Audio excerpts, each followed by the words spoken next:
Between the rise of the Kimrog Empire and the tumultuous Demon Wars, there was an enigmatic era.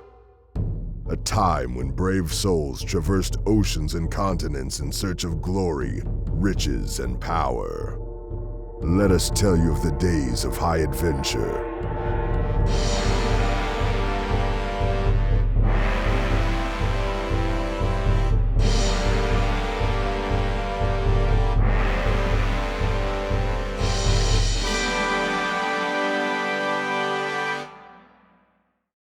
Hello, everyone, and welcome to High Adventure.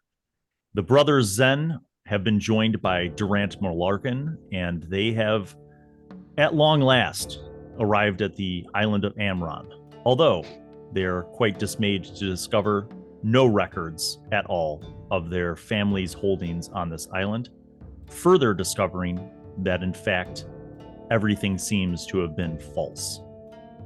Having done a deep dive into the minds of Lord Draka and the steward, the brothers and Durant discovered that Lin Shu, who was a sailor on the Celestial Queen, the ship that they took from Sacura to Nisia, months prior, had arrived at House Draka and had mentally dominated the steward in order to take some paperwork and the seal of House Draka.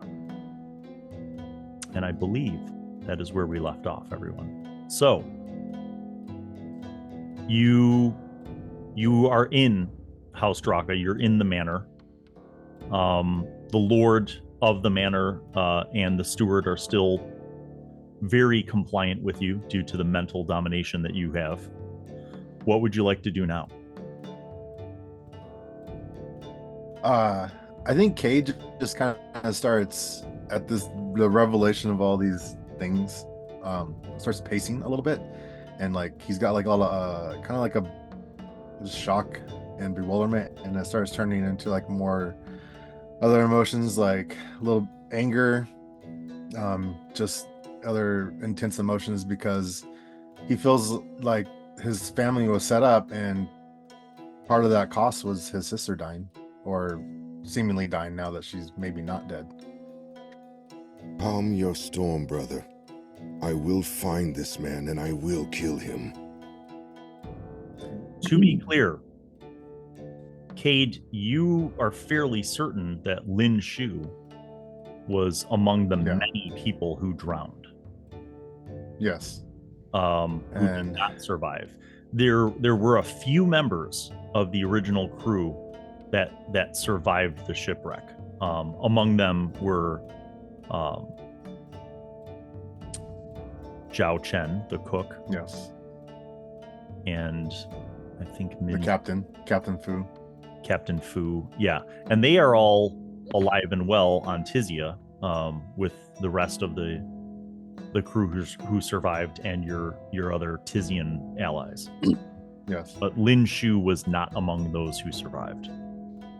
Yes. Durant's going to ask a question here. I'm going to say, so what can you tell me of this Lin Shu? He's dead. I saw him die at the shipwreck. Beyond that, the first time I had met him was when we boarded the Celestial Queen on our way here. Did he have any associates on the ship? Just the crew. I didn't really pay that much attention to him. Perhaps maybe one of my brothers did, but I think in the short term we could go back to Tizia and maybe question the other crew. I step in and interject.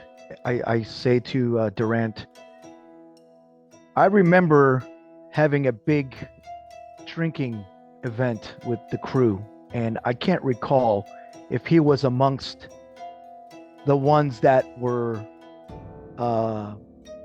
having fun and drinking and playing dice or whatever it was that we were doing. Yes, he was. Okay. In fact, you vividly recall that he was one of the people who enjoyed games of chance and wanted to wager money and engaged in drinking and games of chance with you guys. So is there any way that I can perhaps temporally show Durant all the previous things that were said in the conversations? Yeah, not even temporally, because you guys are still in the Zhen mind link.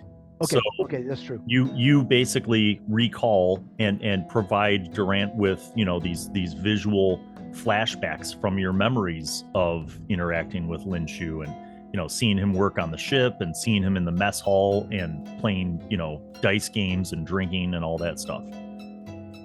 He was among the crew members who you guys actually socialized with during the journey. And I'll point out, he was also, all three of the brothers would remember, he was one of the ones who was throwing harpoons at the Leviathan and actually got off, you know, a couple hits. Yeah. Is it possible for me to look at the memory that's being presented to me through the guise of the types of magic that I have, to see if there's any kind of manipulation, like on the games of chance and stuff like that? Well, I got some after that. That is curious. What type of magic would you be utilizing for this inquiry? Corporeal. Oh, for the actual, I'd be using mental, because I'd be looking into a person's memory, I suppose. But in addition to that, I'd probably be using the base level of corporeal, energetic, spatial, spiritual. All of the above. Yeah. Make a perception plus magic roll.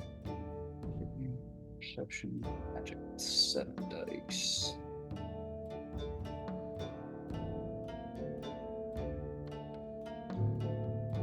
And this may not require qua, depending on... So that's 22. Okay. So you don't have to minus off any qua, because technically you're not enacting an effect. You're basically using your magic types to perceive if any resonance of magic occurred during these memories.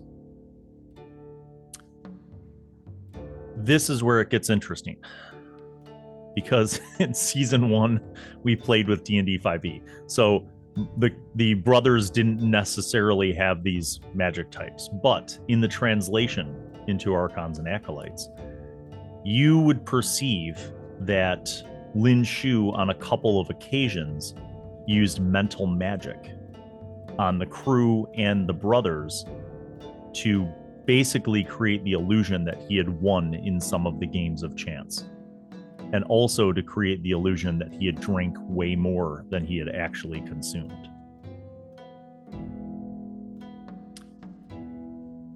Cade. Durant. We've seen that the steward's memory has been modified. I want you to dive into my memory to see if it's been modified. Okay. I think we should all find out if we've been manipulated in some sense. Since we have this mind link now, then we can recall events. Were they all false? Was Lin Shu actually helping us on top of the deck? Or was this a mind trick that we perceived him being helpful and whatnot? Okay, I'm going to say, because all of you are in the mind link and you are consenting to this, that Durant, with that 22 epic roll, is able to kind of sift through your recollections of the journey. And you don't detect that, other than in these kind of social interactions, gaming, drinking, that sort of thing, you don't detect that Lin Shu manipulated the memories of any of the brothers. Okay, good to know. Yes, so I don't see manipulation of your memories directly. Now, there is one area, Durant, for which you have a high rating that I believe, I'm not sure if the other brothers do. Well, Cade does, though. Cade has spiritual 2. But you have spiritual 3.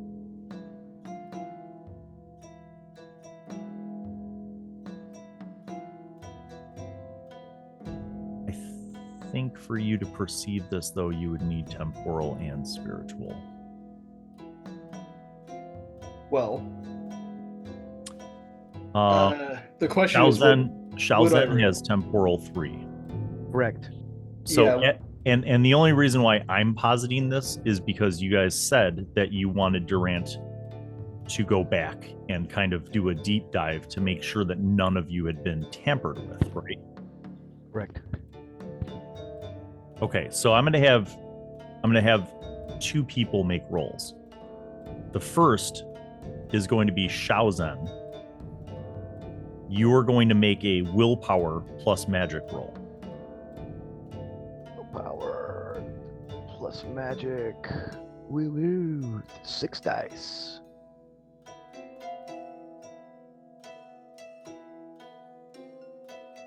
$18. Okay, that is 1, 2, 3, 4 steps over. Okay, now Durant, you're going to make a perception plus spiritual, plus magic roll for using the spiritual essence in the mind link in conjunction with Shao Zhen's temporal magic. 20. Oh, man. Okay. Hang on, no, that's not right. Let me redo that math real quick. Oh, sorry. It's only no, 26. It's only it's only 16. Okay. That doesn't change everything because 16 is still very high. Bear in mind that you guys currently have a load of magical effects going, right? Between A lot. like Cho's mental, like the Zen mind link with Durant, coupled with the mental domination of the steward and the lord, and multiple intertwined and interconnected magical effects, including temporal and spiritual.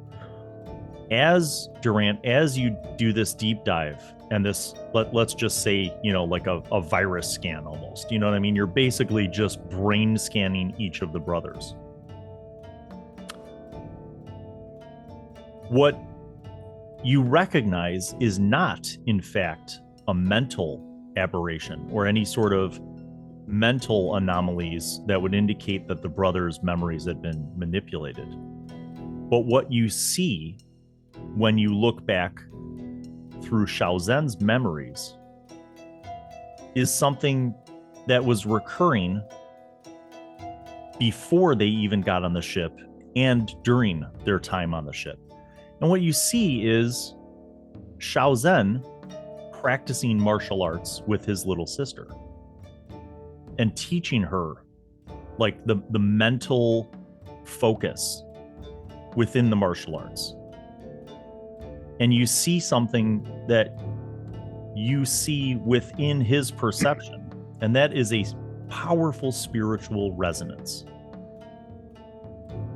And what strikes you is that the only other people on whom you have seen such powerful spiritual energy manifesting have been Captain Blackthorn, Humphrey, and the Kemrog that you saw in the well.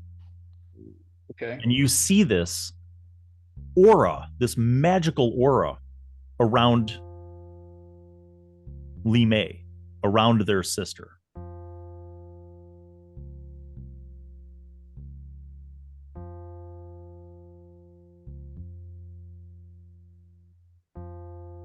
Tell me, was your sister skilled in the magics?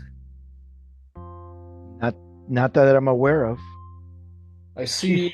She showed interest in learning to defend herself or learn the martial arts, and I indulged her. She was actually really, really good and a fast learner, but not to my knowledge. I've been away for such a long time from the family, and only those few little times that I was interacting with sister, she never showed anything I see a large amount of spiritual energy manifested around your sister or within.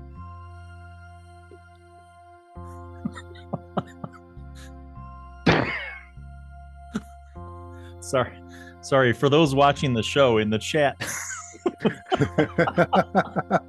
She is the golden child. Sorry. She is the golden child. I just had to do it. It's The just, chosen one.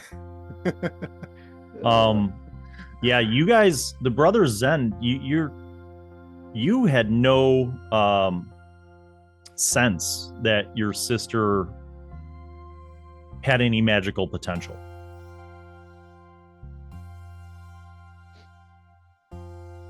But Durant, you having seen people with incredible magical potence, let's say, that's the connection that you see when you are in this mind link with the brothers and searching through Shao Zhen's deeper temporal recollections. Yeah. I have a question. Okay, so my sending all this knowledge or previous knowledge experiences to Durant, is there any way that he can see, since he senses the spiritual side of sister, can he see anything that father might have a connection to with sister? Is there something that he can pick up about father, like him being manipulated or any of that sense, because this connection that we have? I know that us three brothers didn't have any interactions with mother or father or sister till we got there, so I don't know how much of it is going to be available, but because he's so deep diving into her essence, let's say, can he pick up any spiritual or magical or anything like that off of the other two? Let me think about what's currently in play. Side question. Yes. Is it like a fingerprint the way that her magical essence is? Well, so yes and no. What you saw from the earliest recollections, like when they were in Sacura, like almost like older brother just playing around with his sister and showing her some moves. That was more like potential, right?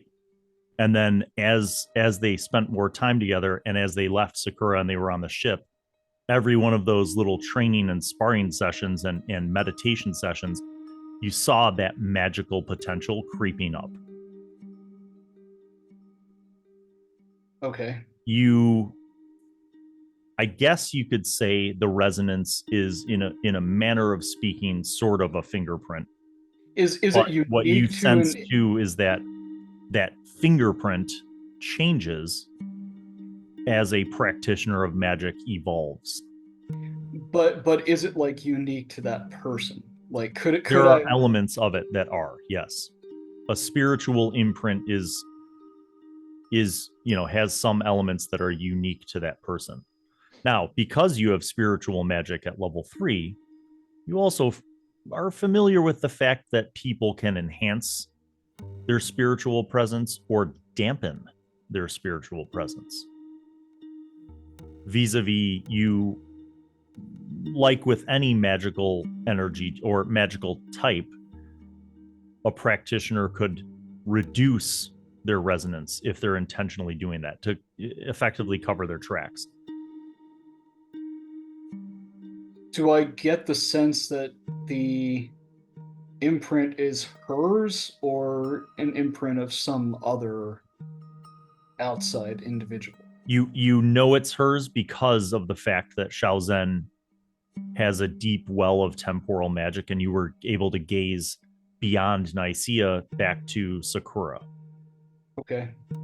So this magical resonance, this spiritual resonance that you sensed, beginning with potential and then kind of coming to emerging and on the ship developing, was growing over time, but it was definitely linked to her prior to them even leaving Sacura. Do I sense that she is beyond my capabilities? From these memories, no. Okay. She would have been at like the last, prior to the ship being attacked and wrecked, she might have been at a developing level, but not at a proficient level. Now, that was a year and a half ago, or however long ago it was, so things change as well. Sure. Regarding the question that Shao had, father, mother, that kind of stuff. You using the Zhen mind link could try to expand. So basically, if Cho spends another Qua, he could add their mother into the mind link. And then you would be able to like do the deep dive on her. So Cho, if you want, you can minus off another Qua. Have I spent any Qua yet in doing this? No, because okay. These are active, like they're ongoing effects that you guys all had rolled really high for. So for the duration, I mean, you've basically only been at House Draka for like an hour.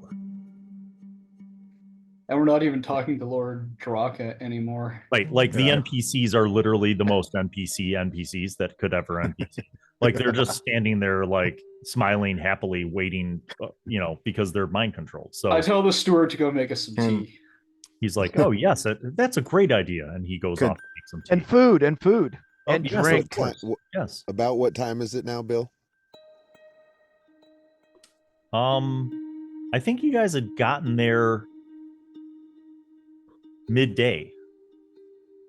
I'm not 100% on that, but you left the village of Amaron and then sailed to the village of Drak, and so that probably would have been like midday.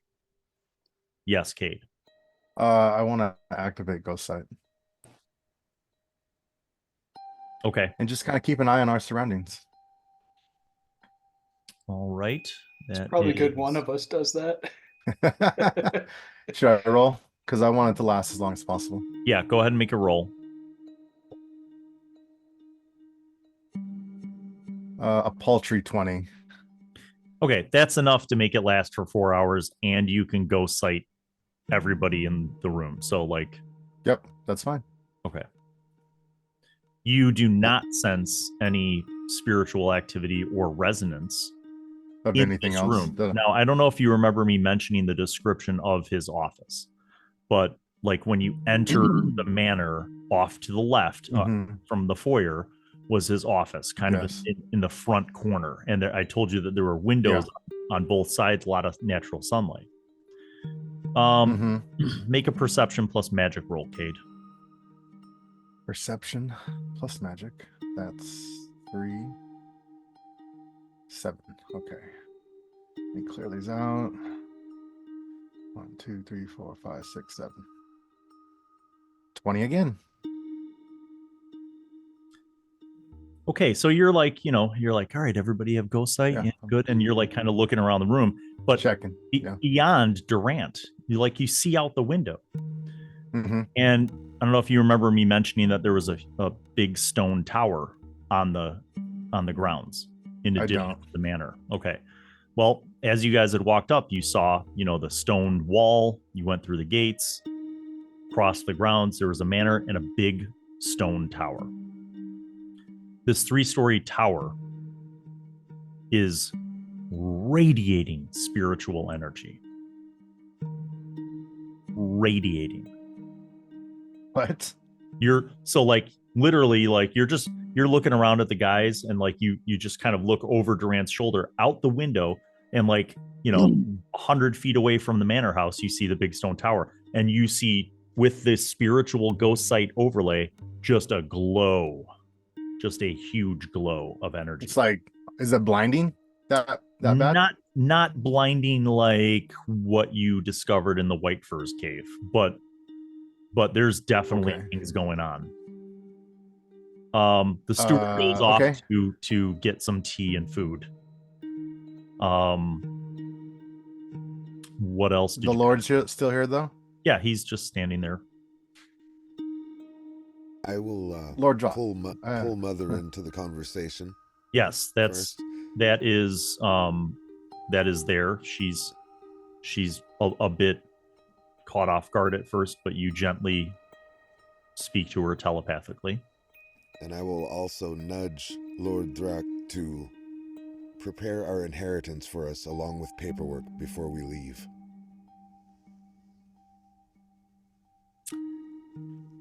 So he is mind controlled. I wanted to ask. Which means he'll do what you want him to do, but you are being somewhat vague. He says, well, what should I prepare? Brothers, what is owed to us? Our mining operations. Just like the papers that were given to us by Father to come and look into our but that was all false. Yes, I understand, but we need to take advantage of the situation. To take from this land that didn't sell anything? Well, we're right. we're in a bigger I don't know what word to use, but we're involved in a much bigger plot, and by playing into the papers need to be made, we need to pretend, let's say, of establishing the mining operations, our manor that is supposedly due here. Let's establish that. I mean, let's establish everything that was supposedly in play when we left. So to summarize, there are no manors for you. There's there's nothing built for you. So if you mentally tell him to give you these things, he only has what is owned by other people to give away. Yeah, that's what I was about to say too, Bill. Like, there's nothing for us here, brother. If it's about money, I got all the money we need. And I take out a gold coin and I just multiply it. There's money. We're not going to take from these people that didn't owe us anything. I'm not looking for the wealth. I'm looking to play in this game that we're being asked to play in. So if we come in without knowing anything and looking for a manor and established business and established mining colony, whatever that we were supposedly asked to come here for, and now we finally made it, regardless of past events, regardless of everything that we know up to this point, why not be in that role position and make it look like we are just following this fakeness, and then maybe something will pop up that will give us the opportunity to dig deeper. I mean, I'm not asking for him I don't think that will bring us closer to the answer of who set this up in the first place. I agree. I go through the shenanigans. Then what's because it's better to be unknown still. They still don't know we're alive. Why become known and they know about us? Exactly, brother. We can be more effective that way. I'll follow your lead, but I definitely think there's a benefit to. Brother Zhen, I feel this conversation is not for me. Durant walks out of the room. Lord, I turn to Lord Drak. Yes. Lord Drak, is there anything of significance in that tower that is perhaps magical? And I point at the tower. He says, when my family first came here, they're on this land that they wanted to build the manor on. There were ruins, and my family wasn't sure what civilization had been here before, but they looked very old. In the early days of establishing a settlement, there were strange occurrences, things that happened, oftentimes at night. People would be attacked. People would disappear. People became frightened. My grandfather requested that an acolyte come from Arakazine to sanctify the land and remove any curses that might be upon it. The acolyte was able to do so, but had ordered my grandfather, not so much ordered, but had strongly urged my grandfather to seal off these ruins. He sensed that whatever dwelled below was perhaps what caused these malfeasances. And so the tower was built. The tower was built actually before this manor was even built. Over the ruins? Yes, and now it is literally only used as storage, and in cases of problematic situations, raids, that sort of thing. There are some backup provisions stored there, some weapons, that sort of thing. But no one lives in that tower.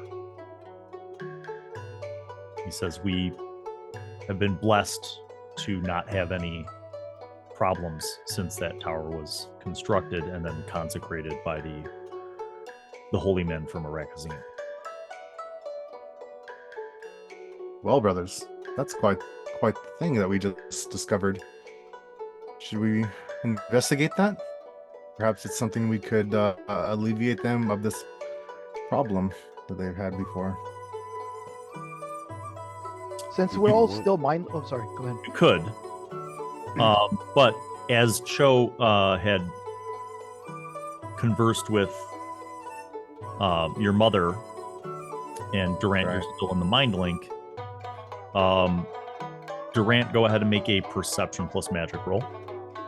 And this is for their mother. 15. Okay. You don't sense that their mother's mind was manipulated at any point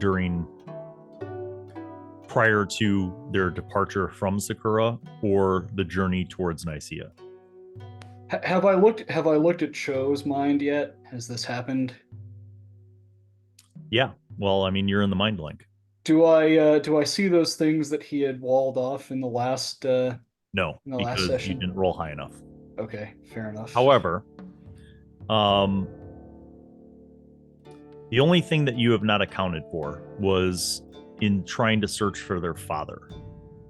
You could not, using the magic types that you had available at the time that you tried it, could not find their father, so to speak, through mental or corporeal or spiritual magic.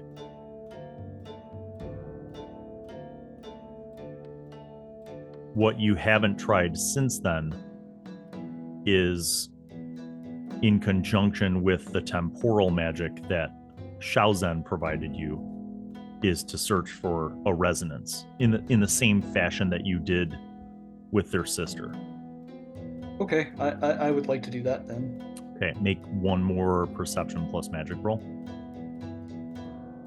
16. Still can't find him. Nico. You find him in the memories, but in the present, you can't seem to find him.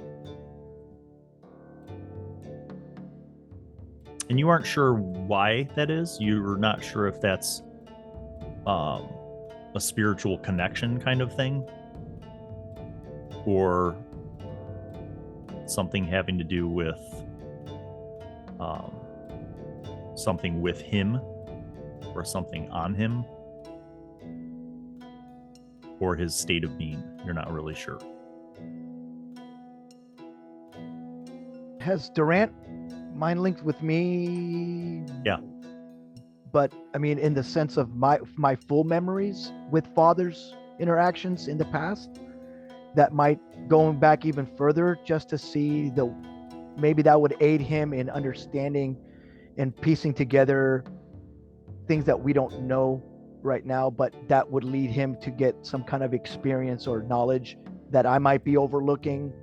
Can we deep dive even further one last time? Yeah, in that regard, I would say he doesn't have to make a roll, but your impressions of the relationship between Lu Wei, their father, and Shao is that there was unease. Shao was very uneasy with his father and with his father's expectations. And Lu Wei, as his father, was a mixture of disappointment, but also hope. Hope that perhaps in this allocation of responsibility to his sons, that Lu Wei would see Shao make a change in his life and embrace the responsibility of being a leader in his family. So I get the sense that Lu Wei sort of wanted them all the brothers to sort of expand their roles and take responsibility for the burdens of the family. Is that correct? Yeah, in a manner of speaking, you get the sense through each of these, mental memory scans that their father was hoping that this new life in Nisia would bring his family together and bring his sons together, and bring, prosperity and good fortune to the family.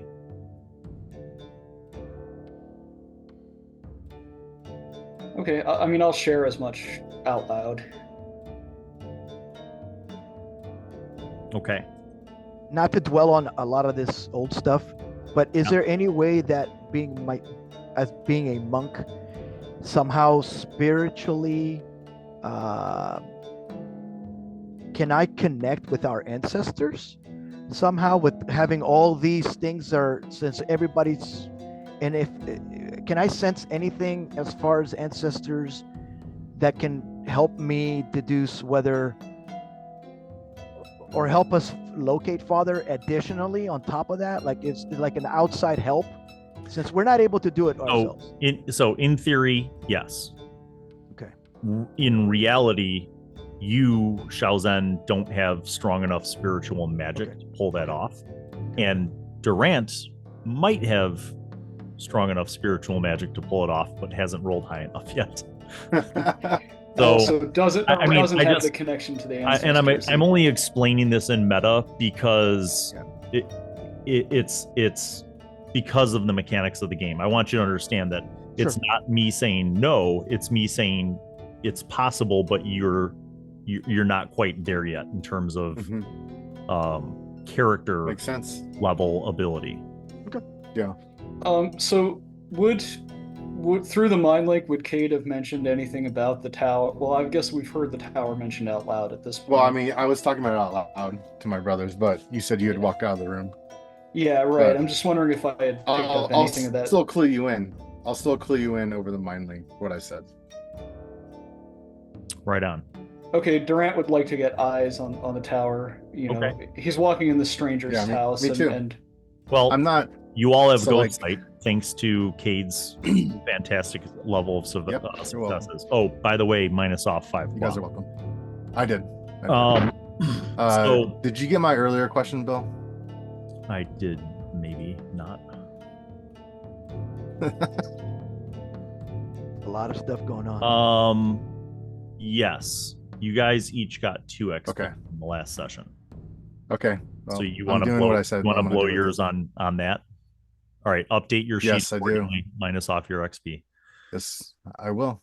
And for those watching, just so you understand how advancement works, experience is awarded each session. It is variable experience depending on what happened in the session.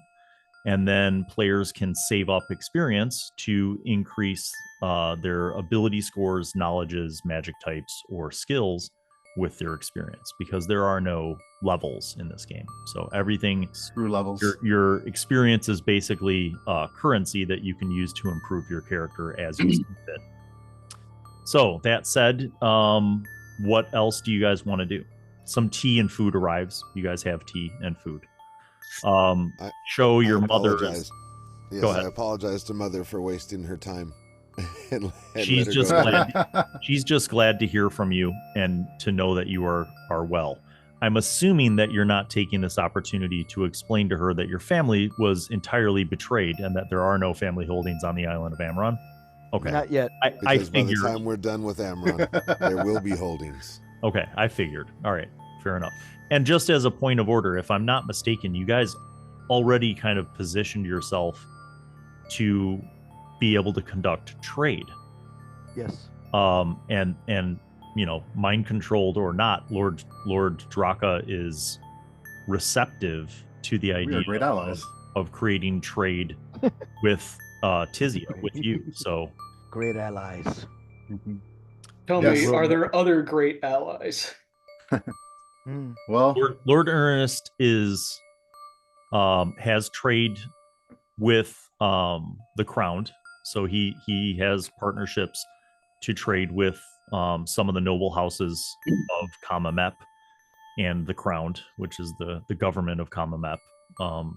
But as he referred to earlier, there and as you saw from his many records and ledger books, they are not a powerhouse, right? They provide some like minor lord crop yields and some of the mining operations that they have, but in no way, shape, or form are they're you figure that they're probably at about the same level as Tizia.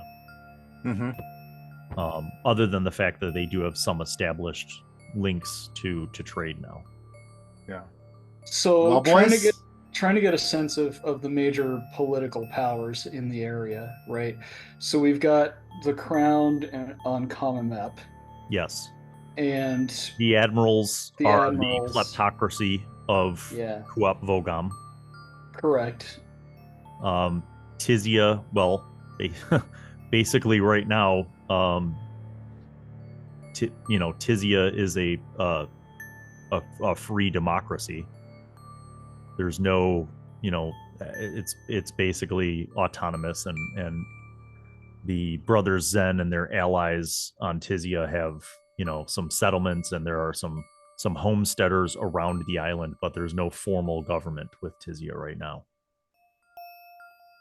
Okay, and obviously Amron is basically feudal lords. So Lord Draka is one of the feudal lords of this island. Can I ask him who the other lords of Amron are? You can, in fact. I would like to do that. There are two other noble houses. Both of these are houses that trace their origins to Arakazine. One is House Musa, Muusa, and the other is House Amron. Okay. And what can you tell me of the lords of these houses?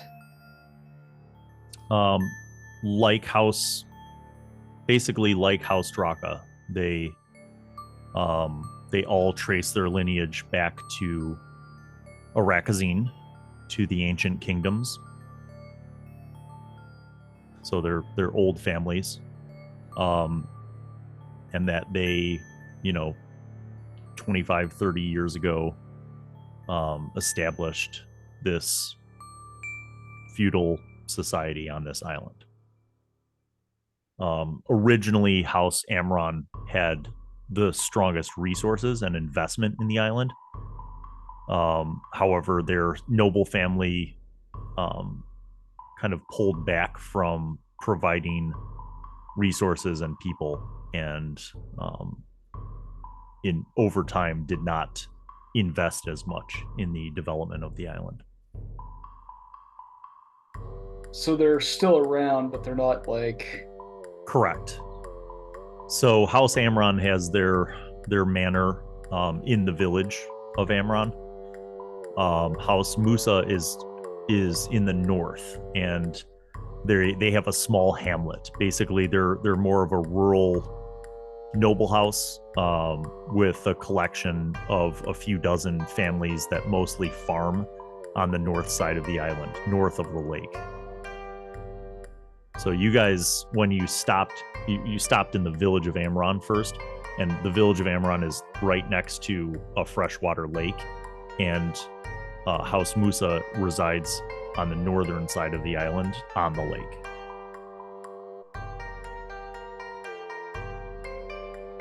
Okay. There is, as you have access to all of his maps and deeds and all that stuff, there is a huge amount of space on the western side of the island that really is not developed or claimed. Like, there's no homesteaders there. You don't see anything marked on his maps in terms of claims. Now, there's that said, there's no like deep water harbor on that side, but there's a lot of fertile agricultural land as well as forest, like a lot of forest. I wonder, I probably don't have the magic to pull this off, but I'm wondering if I could like look at that region of the map where like the forests are and like the potentially... You would need higher levels of spatial magic. Gotcha. Okay. I'm not there. Okay. Fine. I guess I'll have to do that the old-fashioned I will way. say from a game design perspective, I feel like maybe spatial magic could ruin every game. Yes. Because it's basically just, I scry everything. All right. He does, he does mention that one of the reasons why the lands to the west haven't been cultivated and developed is because there have been, interactions with those lands in the early years of expeditions to explore the island, that there are some indigenous creatures that make the western side of the island a bit more unruly.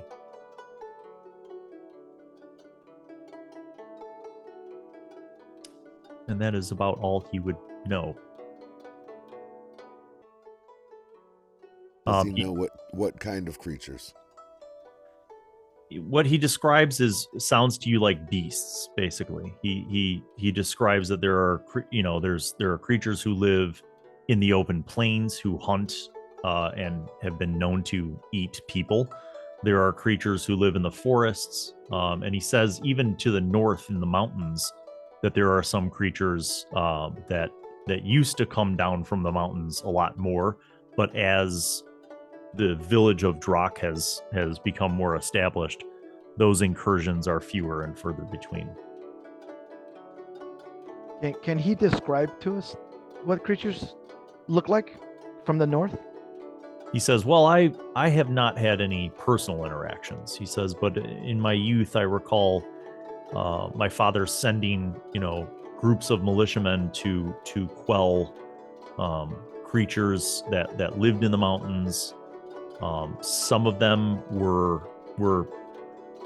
like men, humanoid in nature, but with strange sort of skin patterns that allowed them to blend in with like the rocky, mountainous features. He says we also at a certain point there were large, almost giant kind of people, creatures that were 12, 15 feet tall that roamed the foothills around the mountains and sometimes scavenged from the forests. He says for the most part, that's why all of our agricultural land is to the east and northeast.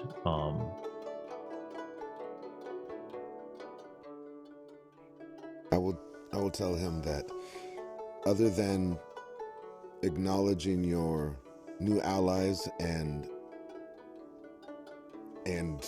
supporting the trade route with the brothers Zhen, you will forget everything about this evening and that we were here. And then I break the mind link.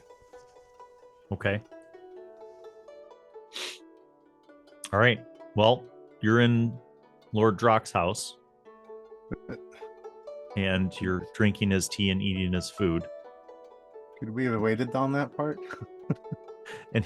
And he looks at you and he's like,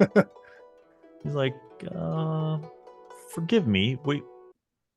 He says, I seem to have. I thought No, Durant was I the one that didn't. mind controlled him. Nope. I thought Durant did. Nope, that one was all No. Cho. That Cho was on him. I think Durant was with the Steward. steward. Yeah. Yeah, and we make it all pleasant. We say, yeah, we he had the knows meeting. of The us- meeting he went knows of well. us as his trade allies and Yep. wanting to open a route. So we're just here having dinner, But- discussing Yeah. business. But we says, could have held on to it for a few more minutes, so then we can go explore the tower without making a big ruckus, which I was going to suggest. And we can make him go to sleep before we go check out the tower. I mean, Easy peasy. Or Or we could just make him think that it was like a real benefit that we like did that, you know? Be like, oh yeah, hey, yeah. by the way, would you like us to clear out your ruins? I see you've got some ruins there. Let's clear them yeah, out. they need cleaning and exploring, so you know. Okay. I'm going to cast Adjust Emotions All right. to Go ahead and make a willpower plus magic roll. to ensure that he maintains his reasonable stance with us. That's a 15. That's more than he can resist.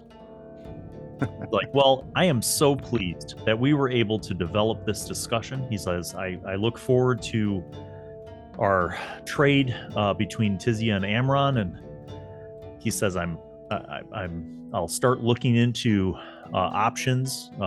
Perhaps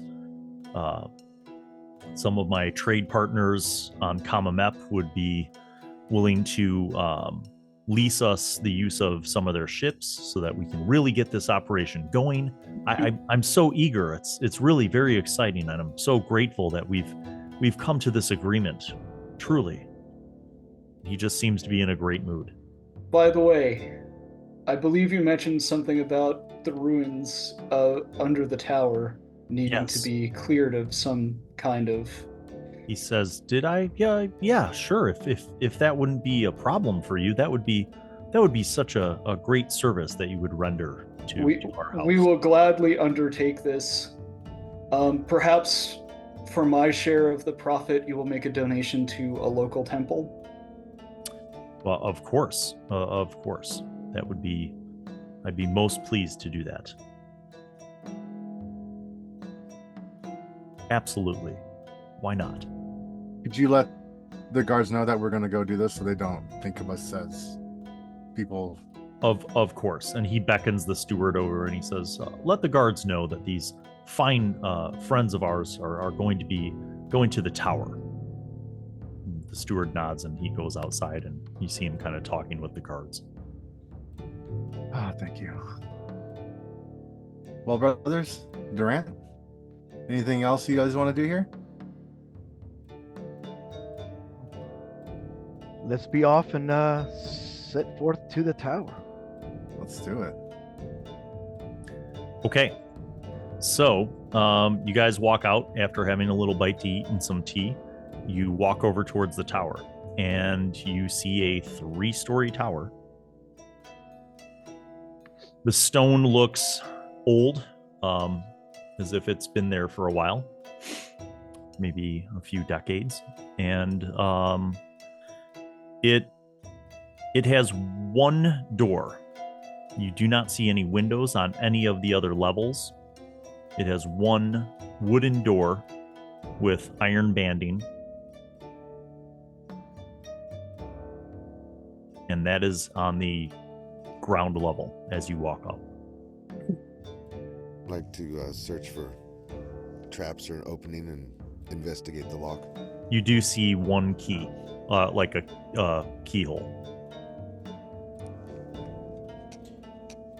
If you'd like, you can pick the lock. I would like to pick the lock. Go ahead and make a precision plus stealth roll. While he's picking the lock, are there any symbols of religious import? There are. Neat. 13. Okay, 13 is adequate. Durant, you can go ahead and make a perception plus religion roll.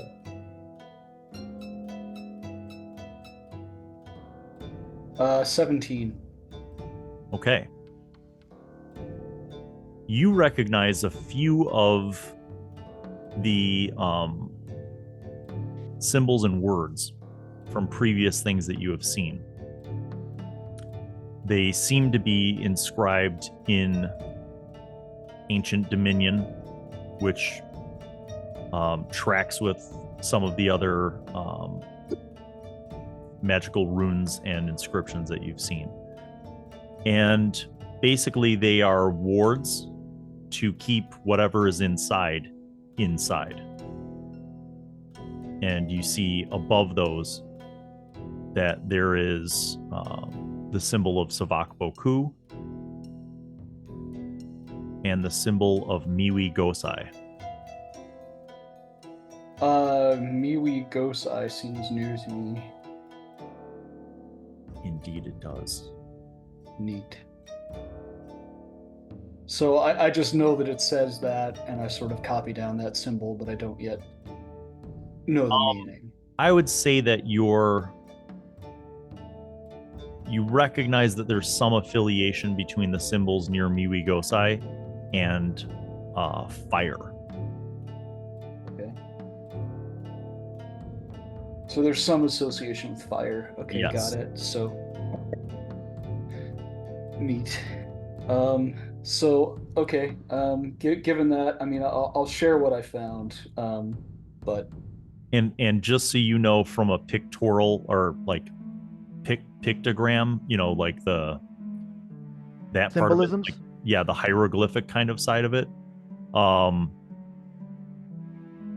Miwi Gosai symbol looks like the shape of a man. Like imagine like a stick figure of a man standing on top of a mountain perhaps, but the top of the mountain's cut off and it's flat. And you see like smoke coming up from the mountaintop. And the hands of the man have symbols as if he's holding fire in both hands.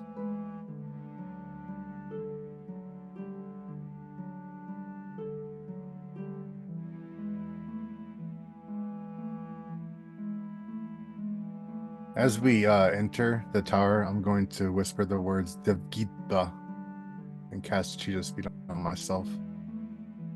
Okay. Cho unlocks the door. You guys open it. And there is like a smell of a basement, kind of like that sort of earthy smell. That's the smell that like hits you. Sort of like a stagnant air. As if perhaps this is not opened very often. And you look into the circular room, and to your right you see stone stairs that go up and a like wooden, you see like the joists and the floors for the level above you that's about 10 feet up. And it looks like the stairs go up to that second level. But you also see a trapdoor in the middle of the room with an iron ring, like to open it. Around the edges, like the perimeter of the room, you see barrels, you see crates, you see like a wooden rack with a bunch of spears. But everything is covered in dust, as if like nobody goes in here very often. I'd like to start searching the... I rolled a 26, Bill. But you rolled the 26 for... Cheetah Speed. Okay. Would you like to... I'm assuming you're going to max that out to level 4. Max impact, and as much time as I can make it. Okay, so you can do both. So you max out duration and impact. Okay, so again, you guys are looking in. It's dark in here. because there's no windows. So the only light that you're getting is like the ambient light from the door being open. Is there any like torches around that we can light? That might be. There are sconces on the wall with torches, but nothing's lit. So if you want to take a moment, you can light torches. Yeah, I'd like to do that. Okay, you do. It is very quiet. Eerie quiet or just quiet? Just quiet. Like, I mean, you hear sounds from like outside, people, groundskeepers working and stuff, but you don't hear anything from within, from above or below. You're muted. Yeah, I noticed that. So Durant is going to pull out his lump of clay that had been fashioned into the vial of blood, or had been fashioned into lead to protect the vial of non-blood. Yes. He's going to take it down from being the lead, and he's going to reshape it to be a small torch. And then he would like to use energetic magic to make that glow as an effect. So Are you incorporating the blood into this? No, I'm keeping the vial of lawn blood. Okay, I'm so just you're taking it out of the lead. casing. I'm taking the lead casing, crafting the lead casing into a torch, and then I would like to make that actually glow using energetic magic. Did you increase your energetic magic, or do you only have? I think I'm only rocking one, so I don't know if I can do that. I think I only have the perception of energetic magic. Cannot yet. Okay, fine. Then ignore all that. I will leave the lead encasing the lawn blood. Okay. I was just trying to find a neat way to make a torch, but I guess that's not going to happen yet. Valid. Okay, so nothing out of the ordinary. Cho, you've already inspected everything. No traps, no nothing, no anything else. Do we still? Oh no, we ended. We've all got ghost sight. Okay. Ghost sight is you're able to see spiritual manifestation, and you guys see that glowing spiritual resonance that you perceived around the tower. When you're inside of it, you don't see that glowing, and your sense is that from your spiritual magic is that glowing must have been whatever the ward is to keep whatever was inside of this inside. Yeah. However, with ghost sight, you do sense that whatever's underneath that trapdoor, there is some emanation of spiritual energy. It's not vibrantly bright. It's a very dim, sort of like reddish purple glow. Ooh. Kind of like the glow on the side of my face right now. Since what it looks like, yeah, since we're going down underneath, I want to cast on myself Taidi by Z, which is Iron Skin, and form of the Golem, Zakwe. Okay, so make me 2 rolls. Okay. Corporal and magic, I'm assuming? So willpower plus magic. Willpower plus magic, okay. Magic, 6 dice. 23. Oh, Jesus Christ. All right, so minus off 6 qua. Okay. And then roll 4d4 plus 4. So 20 goes down to 24 qua. 44 plus 4. Yep.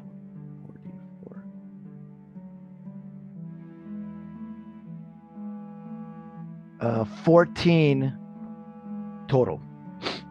Okay, so you are going to have a soak pool of 14. Okay. And because your roll was so high, that will last for as long as the soak points last. Okay.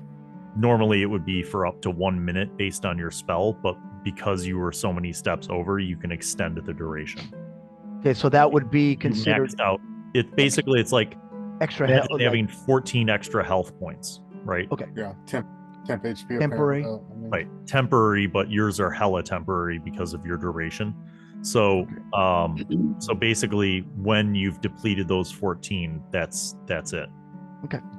What was the other spell you were going to cast? You did Skin of Iron and... Zakwe, which is form of the golem, and that's strength. Okay.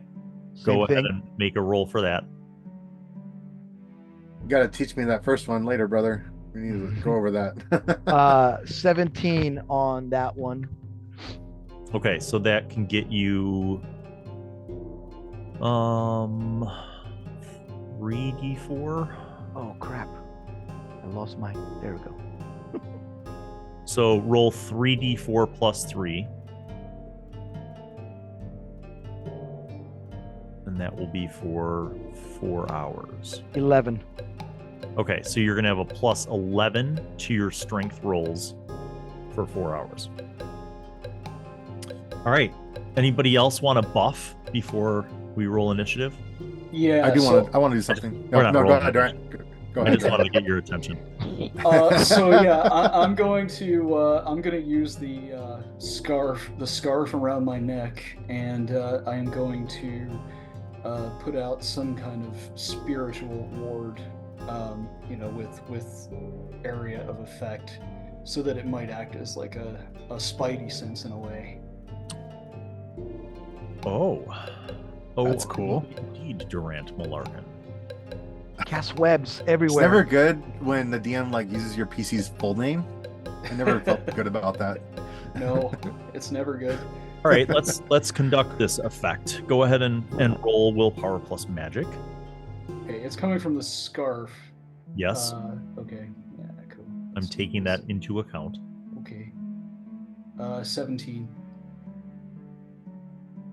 Okay, so normally this would be an effect, but the scarf lowers the difficulty, so you're going to have 3 successes over. So you can extend area of effect by 1 and duration by 2. That sounds good. So as long as you guys are within a 10-foot radius of each other, which should be pretty easy because this is not a big space, it will last for an hour. And I will roll the effect of that 3. So that is effectively 7 spiritual soak points per person. Oh, plus 7. Okay. Now, Cade. Wait. My leather armor has been like shredded for a long time, and I haven't done anything about it. And I'd like to repair it in a way that it's way better, but I don't like the idea of Cade wearing metal plate armor. It just really seems like not with his vibe. But I want to turn to something like just as good, but like something that works in his image. Okay. What about... Dragon scale. Yeah, what about modifying the density of the leather armor, but Okay. not increasing the weight? I So like in that. effect, what you're going to do is make a willpower plus magic roll using your newfound ultimate mastery of material magic. And Okay. tell me what the Willpower result's plus going to magic. be. This is an effect 2, 3, 4, 5, 6, are 7, making 8. up, because that's what we can do in this game. Making up. That would be that'd be a 22. God bless it. All right, let's think about that. So Yes. that would be 14, 16, 18, 20, 22, 5 steps over. So that would bring leather armor up to the equivalent of what was your original soak on the leather before I it got... believe it was 14. No. No? Not soak. So you're Oh, not soak. Yeah, Sorry, I was durability. looking at durability. 3 was a soak. Okay, so your, I don't know what you want to call this. Just call it enhanced leather. Your soak is now 6. And your durability is 22. Oh, wait. Hold on. But Yes. you didn't want the heavy armor agility penalty. Right? Correct. Okay, so So your soak is 4, your durability is 18, but you have no penalty. 4 and 18, got it. Okay. Thank you. Anyone else want to buff before you guys fight the dragon? I mean,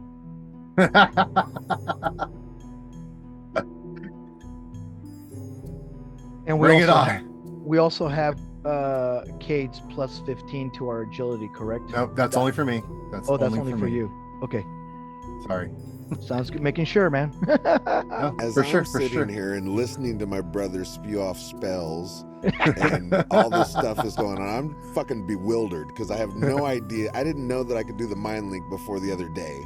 And I am sitting here You're going, still what new. is going on? And how can I protect myself? well, you Need have some help over there, brother? you have learned a few things.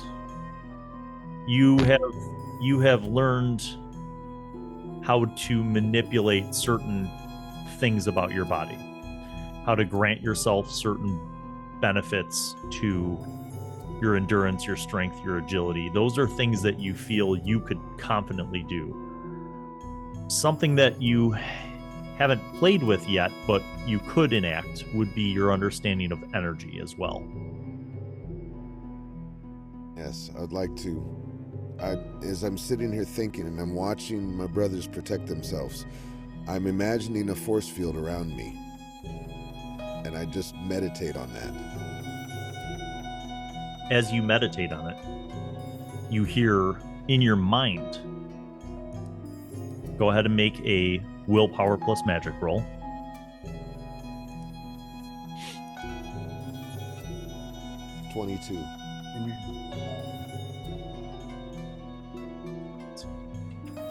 Six. You hear these words in your mind. Kana, Masma, Quantus. Kana, Masma, Quantus. And what happens Say is it out loud. you enact an energetic spell around you that creates an energy field. And with your successes, it will soak 4d4 plus 4 damage related to energy for up to 2 hours.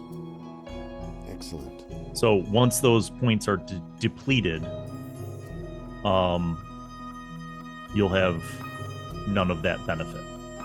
Since that's a spell that Durant has as well, he would recognize it and he would nod knowingly. Indeed. Okay. You hear a scratching from below, kind of in the direction of the trapdoor. I go put my ear next to it. What do I hear besides scratching? Any breathing? No.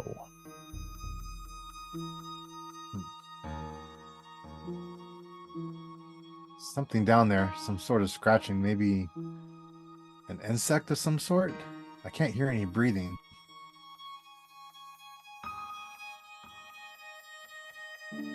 Could I enact a corporeal effect to enhance my senses? Like my tastes, or like hearing as well, essentially? Absolutely. Make a willpower plus magic. Yes! Let's blow this qual right now. 1, 2, 3, 4, 5, 6, 7, 8. That'll be 20. You minus off 4 qua. 4 qual. First thing that you sense is the enhancement of that smell, that stagnant smell. But beyond that, you smell like death, like rotting, like rotten meat. Yeah. From down there. You hear a squeaking and more scratching at the trapdoor. Mm-hmm. The squeaking sounds small. And the scratching becomes more vigorous. Be prepared, brothers. I You hear smell something else literal. moving, something larger, something that's not the scratching. Perhaps we should So, save the mouse. I was about to say, I basically am hearing multiple things and not just one thing. It sounds like. Now you hear more scratching. There's more and more squeaking. And then you hear something, and you hear the sound of cracking bones and a final few squeaks. And then you hear the sound of what sounds like something ripping flesh open and chomping on something. Yeah. God, I'm so excited right now. And then you hear scurrying. You hear a sound moving away from the trapdoor, going down. Cool. I'm going to say, brothers, there seems to be something quite vicious down there. I smell nothing but death. And I'm going to enact, what's it called? Hulking form. Are you going full Goro? Yes. Okay. Wait, before I do this, does the trapdoor look like I could get in if I do this? If you go in size, probably not. It's not. It's not a big trapdoor. Could I just increase my actual strength instead of my actual size then? You know, kind of modify the spell. Go ahead and roll. But I still want 4 arms. I still want 4 arms. That's fine. Go ahead and roll willpower plus magic. Mini Goro. No, the trick is you 22 weapons for all your hands. Okay. Yeah, right. You utter the arm words, blades. You guys hear Cade utter the words Ikai to Suf. And you see just like the swelling of his musculature. So you can increase your strength by 4d4. Yes, plus 4 for 4 hours. Let's do that. Rolling 1, 2, 3. 4. Does his leather armor also grow with him, or does he? No, well, I'm not growing. He's not actually growing to the hulking form. He just increases his musculature and strength within his form. Okay, now what? There's an iron ring. I hear him say those words, and I imitate him. Ikai Tuso. Make a willpower plus magic roll. I love this. How you're, exploring your new stuff. 17. Okay. You can do 3d4 plus 3 for 1 hour. You'll get there, little brother. Sweet. That's to my strength. It's not to your strength like dice. It's to any strength-based rolls. You add that bonus to the roll result. Yeah. And you said 3d4 I get my, plus 3. Mm-hmm. I get my 9. shield ready on one set of arms, and then sword in one arm, and then my 4th arm is getting ready to open this door. Okay. Anybody else getting weapons out? I'm gonna step back. Katana. Okay. Shao, you take a step back. Durant, what are you doing? Durant is going to. Let's see here. These guys look like they have melee covered. I guess he'll pull out his crossbow. I'm going to turn that crossbow bowl into adamantium.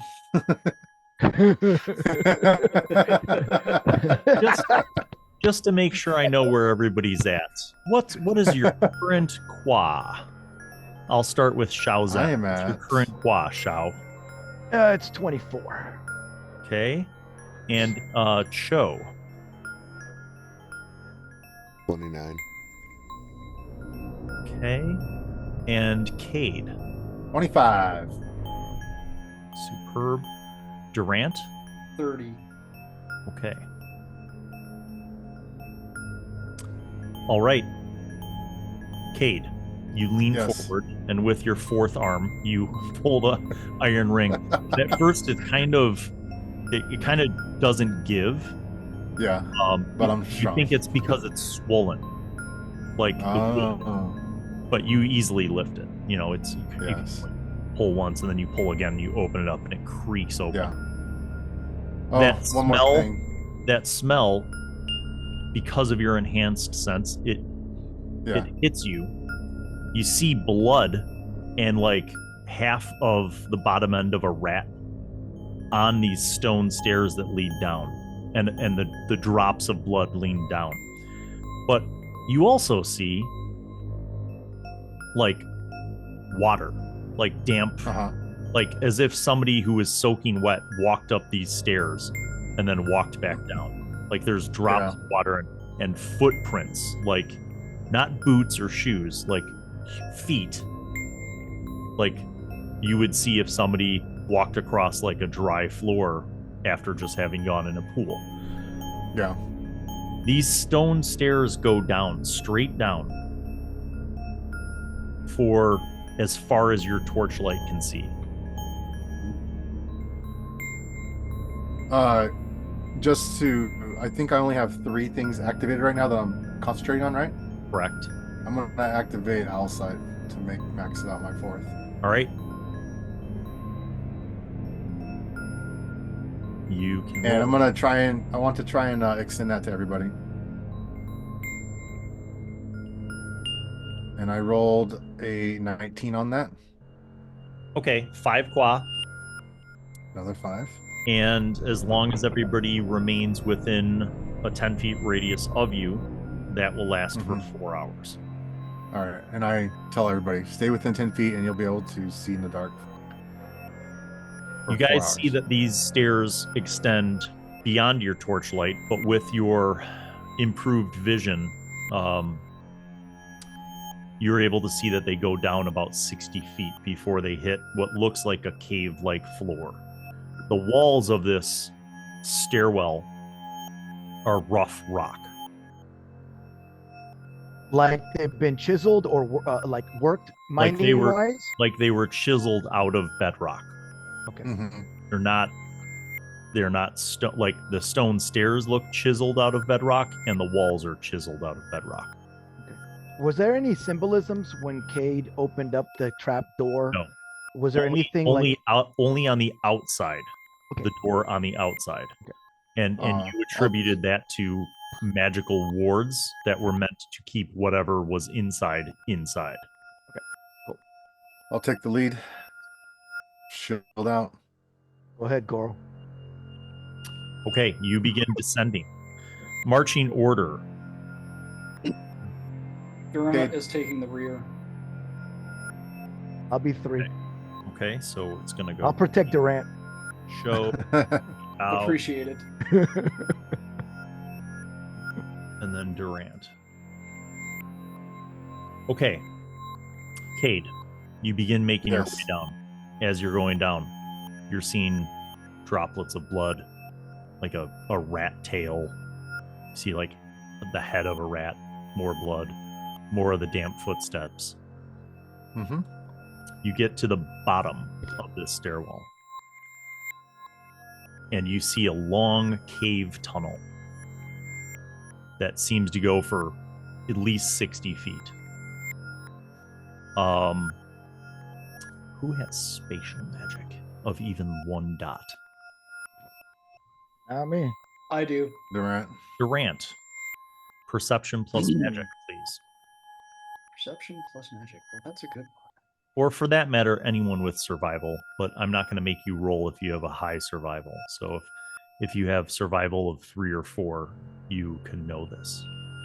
It's 16. Okay, Cade. All right, so Durant, 4 Cade, and survival. no qua cost necessary. You get the impression that this is going south. Like you descended 60 feet, and now this long cave-like corridor seems to go in the south direction. Could we have closed the hatch when we go down?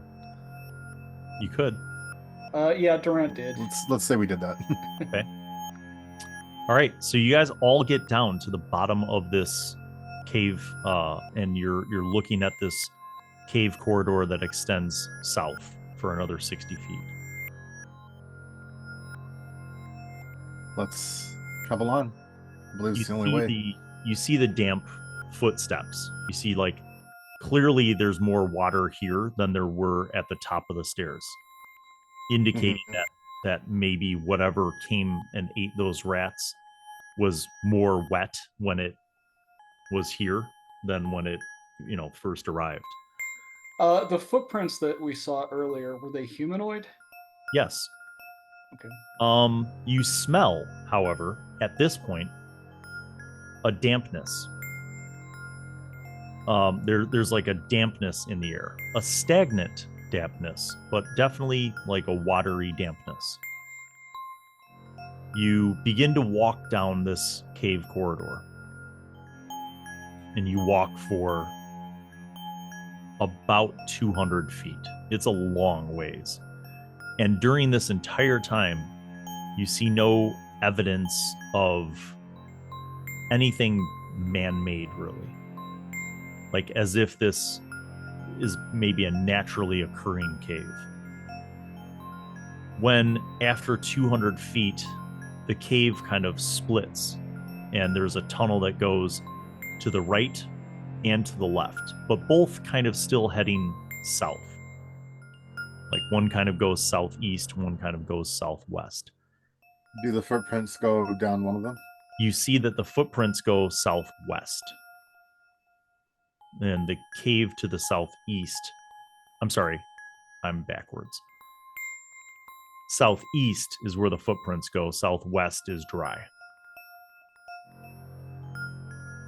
As you kind of look down this fork in this cave path, you see that the one going southeast seems to go straight for at least 60 feet beyond your magically enhanced dark vision. The one to the southwest goes about 30 feet and then curves and goes due west. You can't really see where it goes beyond that. Which way do you think we should go, brothers? Follow the footprints or follow the feet? I agree. Okay. We're going southeast. You're going to go southeast. And that was 60 feet you said we can see? Yeah. Okay. You continue following this. You go 60 feet, and you see that after another 60 feet, it begins to open up into a large cavern. And when you kind of get to the mouth of this cavern, you see that it opens up and the ceiling goes up maybe another 5 feet, so like 15 feet up. And the cavern itself looks like it's about 100 feet in diameter. And you smell and see water. It's not moving very much, but it's kind of stagnant water. But like the ground of this cavern is all water. Is there green mossy like stuff like that, or just water? There's like some lichen and stuff, but it really it just looks like murky, stagnant water in this underground cave. Is there any rocks around us on the ground? Yeah, there's rocks around you. Loose rock? Okay. Yep. I pick one up and I go, be at the ready, and I toss one. Oh, okay. Never mind. Go ahead. Yeah, go ahead. Toss the rock. In the middle. Try to get to the middle. Okay. And hear how deep it is if there is any depth. The rock splashes into the water, and there's, a ripple effect, and then, the water kind of settles. So I no longer see the rock. You no longer see the rock. So there is you feel like there is some depth. Okay. Durant is going to reach out with a spiritual sense and see if he... Actually, no, you know what? He's going to reach out with a mental sense and see if he detects any mines within the water.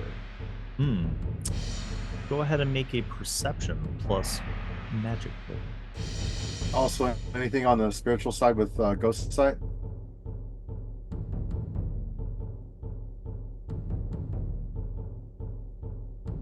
I'm thinking. Make a perception plus magic roll. All right, so for Durant's roll, that's a 12. Durant, there is definitely multiple mental impressions. You can't physically see them, but you think that in the water there are multiple mental impressions. The emotional thing that you're feeling is anger. Anger, hatred, and rage. Angry minds in the water. Angry minds in the water. All right. Hey, Woodchuck. hey, from a spiritual resonance with Ghost Sight, you don't see any spirits, but you sense auras, multiple auras in the water. And it's that same kind of dark red sort of aura. Do I get a sense of how many auras? You sense at least 5. Okay. I sense perhaps 5 different auras in the water. You're not relaying anything. Oh. Mind link is Mind out. link. So you say that. And as Yeah, you I say say that, you see that the water begins moving. There's movement under the water in multiple places. I try to see if I can feel a hierarchy of mental aptitude in between the 5 auras to see if there's a leadership or if they're just random minds. Go ahead and make a perception plus magic roll.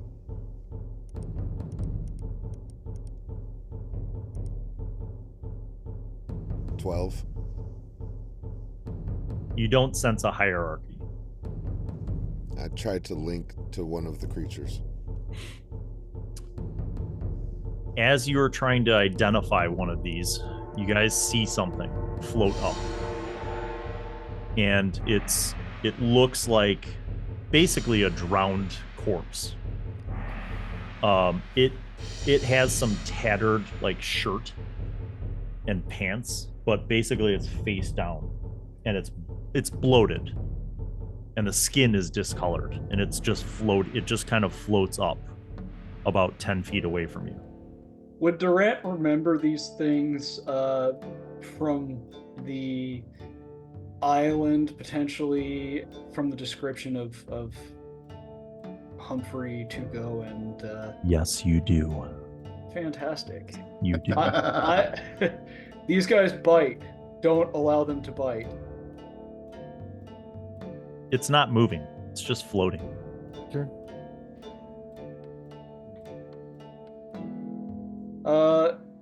Durant has range. He'll take a shot, sure.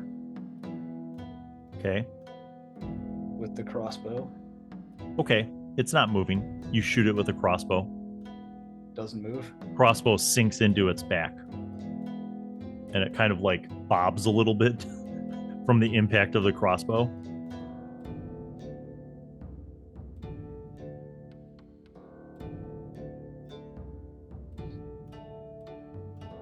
I put my foot in the water. It's time to roll initiative, everyone. Like, let's just get this party started. So you're going to roll agility plus the corresponding combat that you're going to use. So if you're using a melee weapon, it's agility plus melee. If you're going to do martial arts hand-to-hand combat, it would be agility plus hand-to-hand. Those of you who have buffed yourselves with magic, roll your dice pool and then add that bonus if you did an agility boost, like cheetah speed, for example. Go ahead and make your rolls and then put your rolls into the chat. Sorry, run me by if I want to cast a spell. What's the scenario there? That would then be perception plus magic. Okay. For your initiative. Shao Zhen? I want to, at this time, do Feng Yan, which is predict attack, while everybody's getting ready, and then be ready for my hand-to-hand battle. Then So you're going to roll perception plus magic for your initiative. Okay, perception plus, that's 4 dice. Do I have any bonuses? Nope. Okay. I got a 9 on that. Okay. Put that in the chat. Sorry about that. Okay, so Cade, clearly you are ready for this attack. The thing lunges up out of the water, trying to grab you. But you see it coming. What would you like to do? Slash. Okay. Well, I have 2 actions, right? Yep. First action. Slash. Okay. Yes. Make your agility plus melee roll. Okay. 1, 2, 3, 4, 5. That'll be 30 again. Okay. Roll damage. Let's see. On my scimitar, that's what down here. 1d4 plus 1. 5 total. Do I add anything to that? Yeah, you're gonna add 12. So 17. 7. No, yeah, 17. That's a Yeah. big hit. What would you like to do for your second action? Is it dead? Whatever it is. It's still lunging at you. You carved off a huge part of it. We'll do 1 more carving.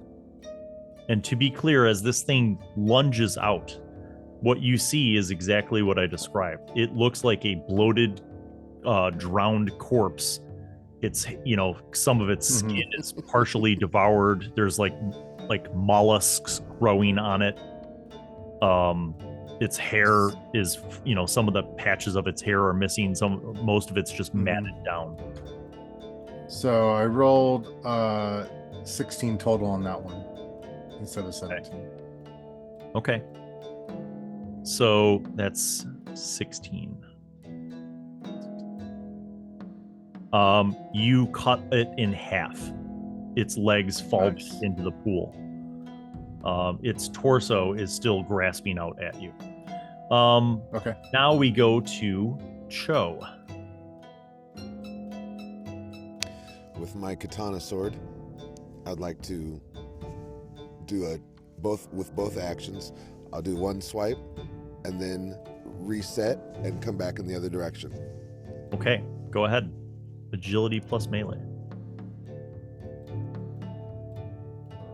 22. Roll the damage for your katana. That was plus. I still have the plus from the agility plus, right? Okay, just making sure. That's 2d4 plus 1, right? Yeah. Right. 6. Okay, so that is going to be 11 total because you're adding 5 for your successes for the hit. You cut out another chunk. You know what? For 11, I'll say you cut off one of its arms. Make your second attack.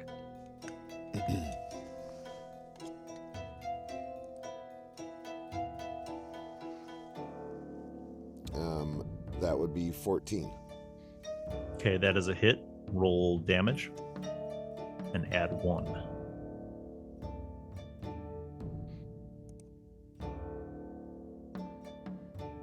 Eight. You slash it in its torso. It lunges at Cade. And a success. Cade, as it lunges at you, it basically grabs like your calf and pulls itself towards you. It, with its one remaining arm, it's pulling itself towards your calf. Then it bites. What is the soak for your armor? It's now 4. Okay, so your armor soaks 4. Your durability goes down by 4, and you take 1 damage as it bites. 1 damage. Didn't we have like a whole bunch of stuff stacked on for additional soak? That's all I had. I just enhanced my armor. That's all I did. Oh, okay. Okay. This brings us to Durant. I would like to explode the undead. And how would you like to do that? By using my turn undead spell and maximizing it as much as possible to affect all of the things in the water. Spiritual magic, and you want to create a higher area of effect. Yes. Excellent. Roll willpower plus magic. Okay. And by what faith are you invoking this divine power? I am invoking this divine power through Savak Boku because they do not have minds or knowledge to process the superiority of those that they face. So that's a 24. Yeah. Suck on this undead plebeians. Wow. All right. So spiritual magic is 3. So you're going to roll 3d4 plus 3, and you will be able to expand the area of effect to include the entire cavern. And you can extend the duration. So you can do this every round as long as you're concentrating on it. So 3d4 plus 3. Yes. That is 3 4s on 3 dice. So that is 12 plus the 3, so 15. So all 5 of them take 15. So here's how this looks. You guys see like an eruption of movement from all over the cavern, and you see 5 distinct areas, and bursting out of the water are these flailing, bloated corpses, and you see them just like rapidly undulating.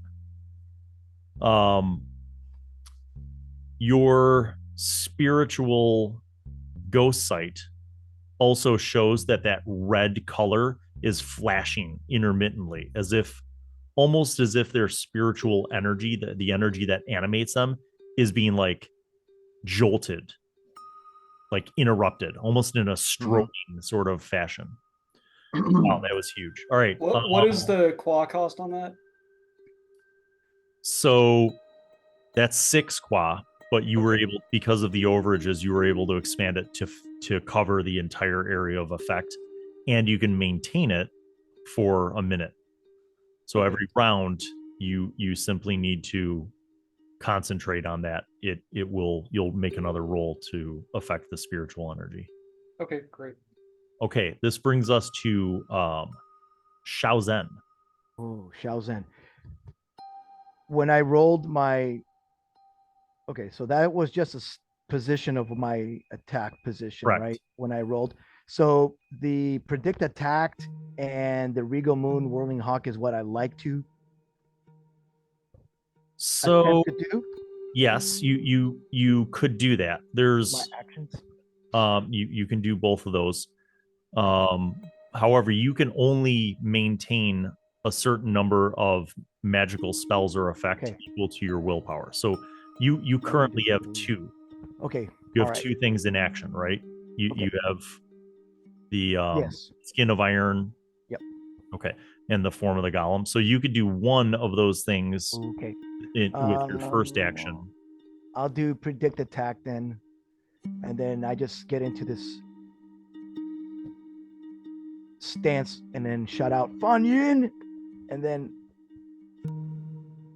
on my second action, we'll remove. Well, hold on. that. So you're going to make a roll. You're going to make a willpower plus magic roll first Yep. to see how successful the predict the attack spell is.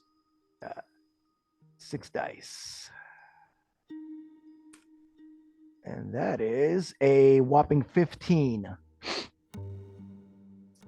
Okay. So you can extend. So you basically are going to have a 3d4 plus 3 bonus to any parrying or dodge checks made against attacks from the opponents in this area of effect for 10 minutes. Okay, 10 minutes. Okay, so it's 3d4 plus what? 3, you said, or 4? 3d4 plus 3 for any parrying or dodge checks. Okay, perfect. So the only one of these that's within reach of you right now is the one biting your brother's Cade. calf. Okay. So you have a second action this round. Okay, and then I just go hand to hand on this guy. Agility plus hand to hand. Is that Agility what it is? plus hand to hand. 8 dice. 22. Wow. And what is your current strength? I am my strength. I have additional plus 11, Okay, so roll your strength, which is strength, 2 and dice. then add 11. Okay, which is 2 dice. Okay, that's 6 plus 11. That's 17. Okay, you basically, after you cast predict the attack, you look at this thing that has one arm left that's biting your brother, and you just do a low kick to its head, and your foot goes through its head like a watermelon. And it just drops. Okay, now the other ones. So they have all been spiritually punished. So I'm going to make willpower roll. Okay, so 2 of the 5 rapidly swim over towards where you guys are. That's their first action. The first one is going to attack 1, 2, 3, 4. Durant. Bring it. And that is a 12, so that's a hit. Durant, what's your armor? Oh my god, you're wearing like dwarven plate, aren't you? I am. Soak 6. I forget you're wearing plate armor the whole fucking time. Okay. Oh, yeah. So your soak is you only take, so you're gonna soak 6. Your durability goes down by 6, and you're only gonna take 2 damage. The second one is going to attack Shao Zhen. Have fun with that.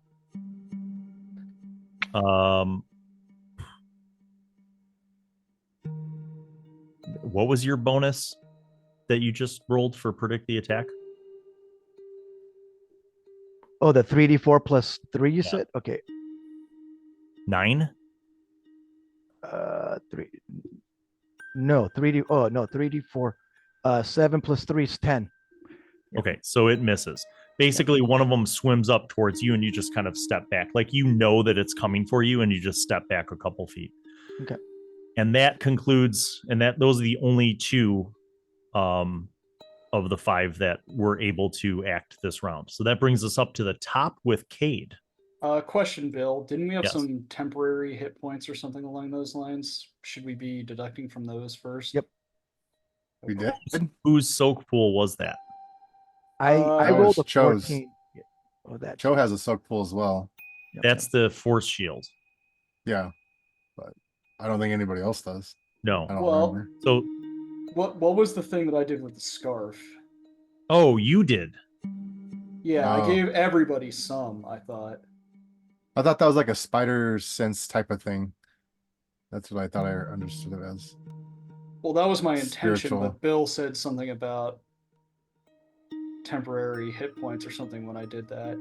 Okay, what was the pool? I misunderstood. It was 7 total. Okay, so then you don't take that health points. And But I you do take the temporary hit point damage, Yes. so my pool is down to 5. right. So did you same say that thing was with- extended to everyone now? yeah, same thing with you, Cade. So you okay. instead of taking the 2, that came out of your temporary. Yeah. All right. I only took 1. I just threw it in the blank line on the character sheet. I just made a temporary Okay. pool section. Same with me. So top of the order, Cade. Okay. Seeing Durant's spell resonates with Cade because he has spiritual magic as well, but not as powerful. But instead of praying to whatever god Durant prays to, that Cade doesn't care about at all, he prays to the Sacuran gods to help him and expunge these undead, which are not supposed to be here. Make a willpower plus magic roll to conduct this effect that you've never done. 1, 2, 3, 4, 5, 6, 7, 8. That'll be a mighty 20. Good lord. All right, you cannot exceed 2d4 because your spiritual magic is only Yes. So go ahead and roll 2d4 plus Yes. 2. You definitely have the successes and the overages to expand the area of effect. That'll be a total of 6. 6 more. Okay, there are more undulations. What do you want to do with your second round? There is, by the way, one of those things that was creeping up towards you and Shao. Can I smash its skull with the turtle shell? You can. Go ahead and make a agility plus, or strength, either one. Strength plus melee roll. I'll do agility plus melee. So the difficulty, since it's a called shot, is 14. Sure. But remember 1, that 2, you're 3, rolling 4, 5, 6, with 7. your... Whoops, nope, wrong one. That was too many dice. Agility is 2 plus melee. That's 5. So I'm going 5 dice. 1, 2, 3, 4, 5. 12 plus 15. That's what? 20 something. That's 20 enough. whatever. You, with the shield arms, you just basically swipe down Captain America style and cleave its head in half, and it stops. It immediately stops moving. Cool. Okay, this brings us to Cho. Is there just one still on approach? There's one over by Durant. There's one on, like, that's viciously swiping out. I want to see if I can reach it mentally. See if it has the mental capacity to be controlled. It does. It's sentient. Go ahead and make your magic plus willpower roll. 27. Yeah, that'll do it. That'll do it. Okay. The first thing that you notice about this is that there is a stream of consciousness of just angry, vengeful, anger, hatred thoughts permeating its mind stream. You overcome its mental capacities and you have control over it. What would you like to do for your second action? I would like to give it a mental imprint of serenity, calm. Everything is good. It's having a good day. Whatever was wrong is no longer a worry. It stops grasping at Durant.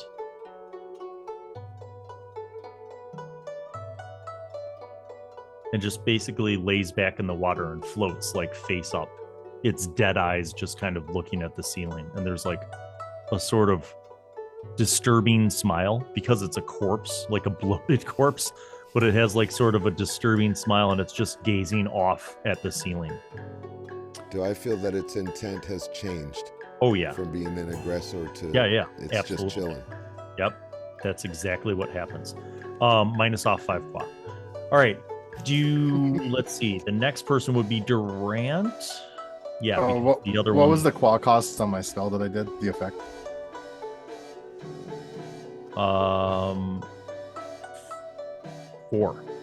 4. Got it. Thank you. Oh, I'm sorry. Because it was the effect. You had the overages to expand it for the area of effect, but it's still going to be 5 claw. 5 claw. Got it. The only good undead is a dead undead. Yeah. Go ahead and make another roll. Get a deader. So Durant 3d4 plus 3 for the area of effect. Yeah, can Durant do this twice in this round?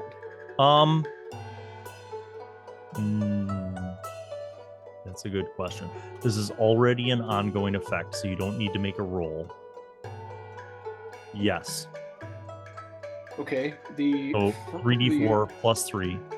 The first roll is 10 plus 3, 13. Okay. And the second roll is 12. So you did 13 and 12. Yep. All of the remaining bloated corpses very briefly have these like full-on convulsions, and then they just stop and they kind of roll over in the water and they're just floating. Even the one that Shao calmed. Like its eyes close and it's just floating now. So there are 5 of these corpses floating in the water, plus the one that you carved up and then Shao Zhen smashed the skull of. Right. Does Durant get the sense that they have now been sent on to the next realm? Yes. Excellent. Very cool. Do I sense any more mental activity from the water? Other No. than the 5 things that we just destroyed? You do not.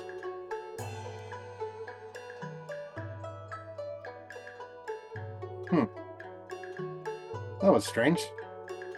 Undead down here?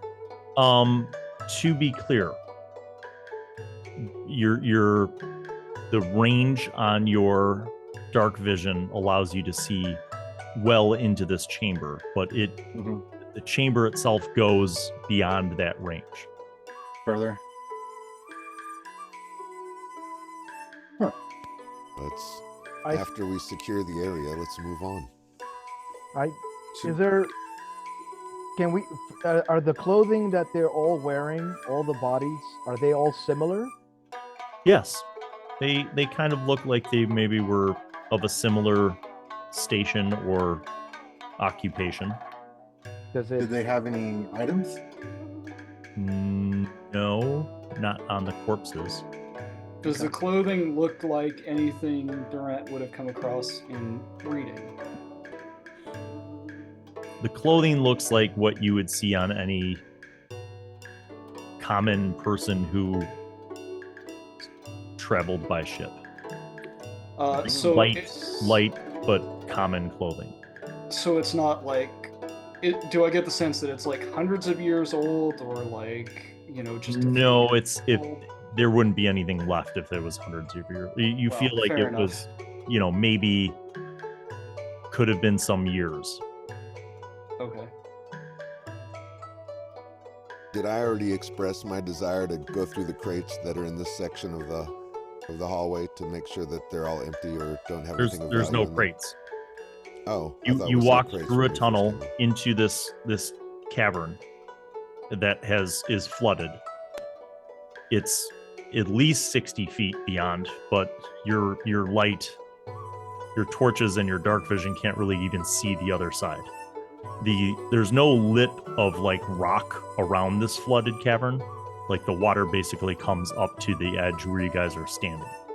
So if you wanted to traverse this cavern, you would have to traverse the water. Can I use my quarterstaff and walk slowly and push the quarterstaff as I walk to gauge how deep it does go? You start off from where you're standing and plunge your quarterstaff in, and it goes in till your hand hits the water, and it still doesn't hit the bottom.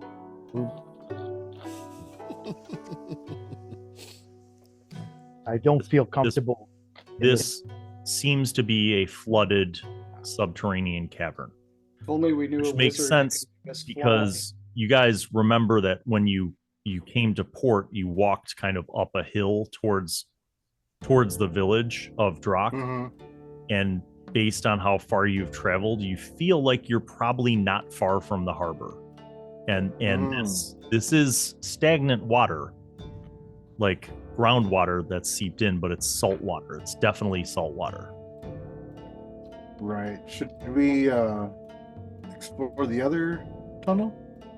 I don't think we have There was another tunnel that looked dry when you guys split at the fork. I don't know if we all have the capability to explore underwater right now or even want to. I don't know, but Brother Cade has the aptitude for material magic. Corporeal. Can you like somehow remove the water and see if it fills back up? Or like it looks stationary water to us, but is there any way that you can remove it? You could part the water like Moses. Be a dolphin. Yeah. Or you could turn into a dolphin and swim in the murky water and explore. I could do that. See what else lives down. We know it'd be really cool because like I'd be a dolphin with plus 10 strength to any strength rolls and a 15 agility. That's an insanely powerful dolphin. Wouldn't you have to lose one of your effects though? Aren't you maxed out? Yeah, I'd probably have to lose Ghost beforehand. Ghost sight, or I could lose the night vision. Nah. Then you wouldn't be able to see in the water though.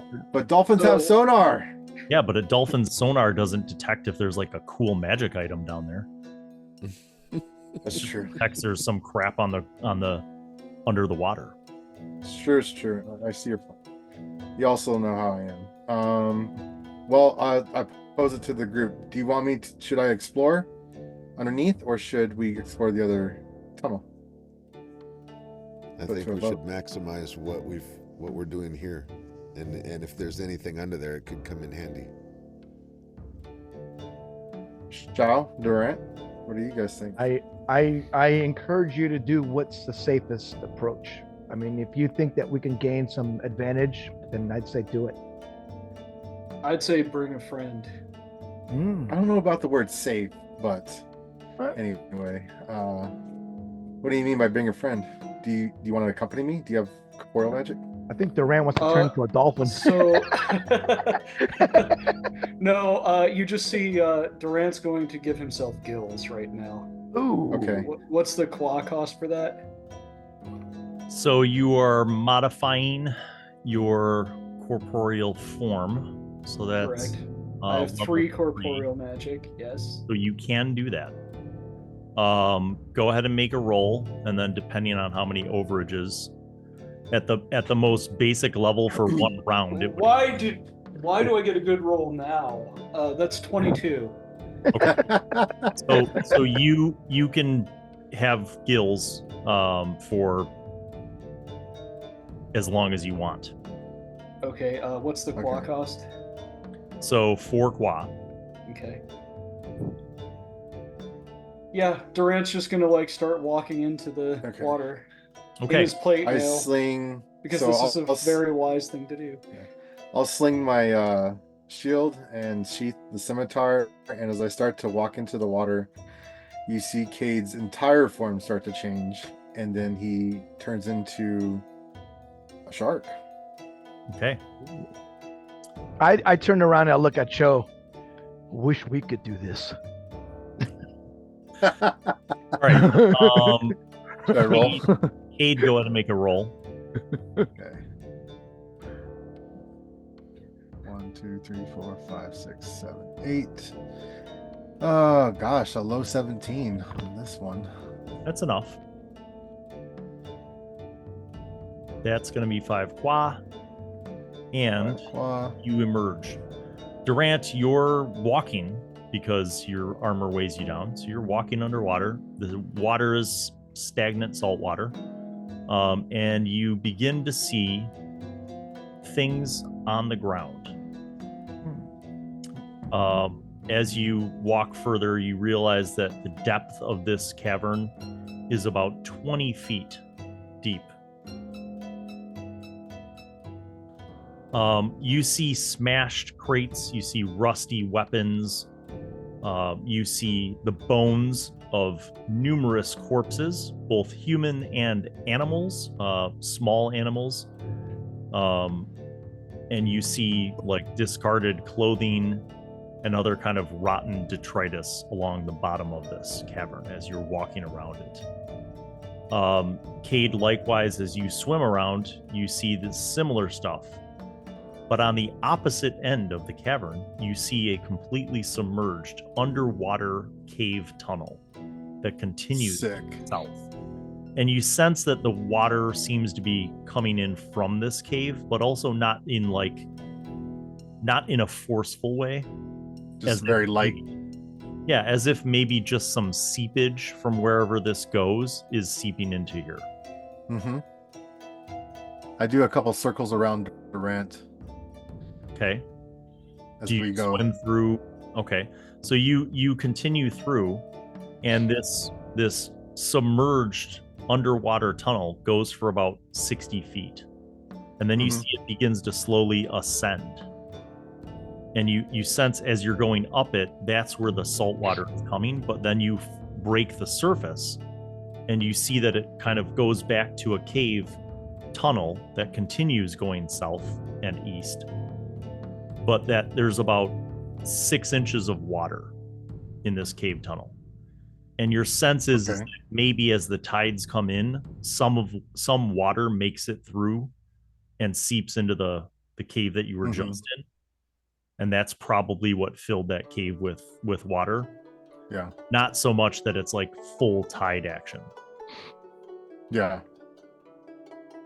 Interesting. But the air is also a bit more or a bit less stagnant when you pop up on the other fresher. side. Got it.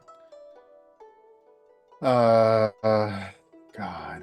So I'm going to say that like you guys have been gone for like 5 minutes doing this. Shao and Shao, you guys are back on the surface waiting. Anything that you want to do in particular? If there's nothing of interest inside this cavern area visibly to us, I'd say maybe backtrack and go up the opposite direction. I pose that to Cho. Yes, we could do a little Exploration. Exploration while we're waiting. So you guys walk back up the tunnel to where it splits, and you see that the other cave tunnel that was going southwest, you see it go about 30 feet, and then it sharply turns up to the west. You want to walk down that? Yep. Okay. Stealthily. Okay. Yes. Joe, you go ahead and check for traps. you are going along stealthily, and it curves around, and you see it goes another 30 feet, and then you see something which looks like brickwork. And these are large stones, like 2 feet wide by a foot tall. And you enter this like 10-foot long masoned tunnel that opens up into an actual room. And this stone continues and forms this room. And the room is about 20 feet by 40 feet. And there are stone columns supporting the weight of what you see like the rocky bedrock above. But the room itself, the floor and the walls are all look like they were like fashioned stonework, like masonry. Is the room designed circular, perpendicular? It's like a rectangle. So rectangular? like it's like 40 feet deep. So like when you come into it, you're looking across this room that's about 40 feet deep with these columns, and you see in each direction it goes, like 10 feet to the side in each direction. And you see a large stone rectangle in the middle of the room with a lid on it, like a stone lid. I want to see if I can detect any mental presence anywhere near us, and then I want to connect us all in mental link so that we'll know what Brother Cade and Durant are up to underwater. Okay, the first thing is go ahead and make a perception plus magic roll.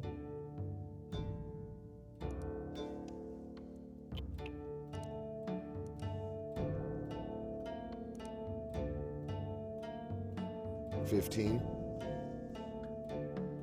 You sense sentience, like a mental presence, inside the stone box.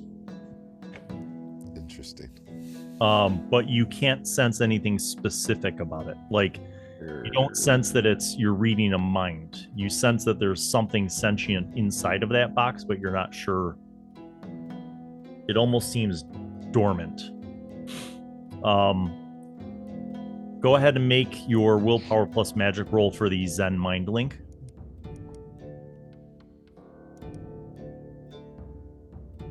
$22. Okay.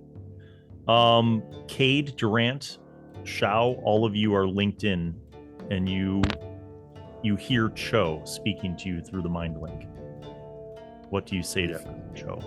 We have entered a room to the other side of the cavern. There's a large stone box with a stone lid on it that I sense something sentient inside, and stone pillars surrounding the area. Are there any markings on the stone yes, box? quite a few, and you have no idea what they say. I let Durant see through my eyes what it looks like. Oh, Okay. interesting. Durant, make a perception plus religion roll. All right. 6 dice. Let's do this. 14. Okay. Do me a favor and roll me percentile dice. Oh, God. Here we go. Not going to tell you high or low. Just roll. Oh, man.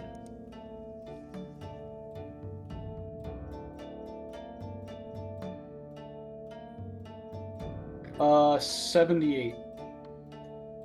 Okay. It looks like there's an extensive inscription on this box.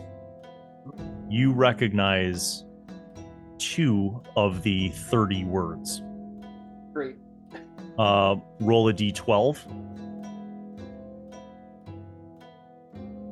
11.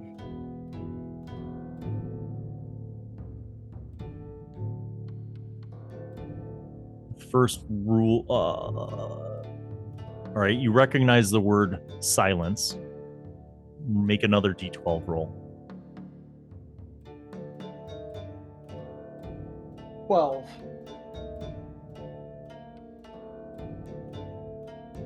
You recognize the word night. Silent night. Silence is one of the words, and night is another word. Okay, then. I relayed that I recognized exactly 2 words, and they were silence and night. And I indicate which 2 words those were. Muted. What position of the inscription are those 2 words located?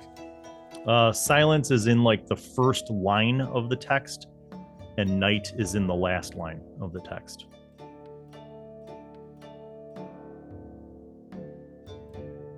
We're playing Hangman. Sorry. Perhaps we should head back, Durant. I say in the mind link. Yes, perhaps my skills are better there than here. Yeah. On the way back, I'm gonna just do like a cursory search among all the records to see if I find anything. Superb. Roll perception plus scrounging. Yes. You know what? I would also like to do that. Go ahead. Perception. What else is scrounging? 3, scrounging is 2, so 5. That's not bad. Yeah, I have Dice. 7 dice in that, so I probably should do that too. 1, 2, 3, 4, 5. That's 11. 11. Okay. It's the first time I heard this scrounging. So, roll a d12. I will roll a d12. And that came out to 2.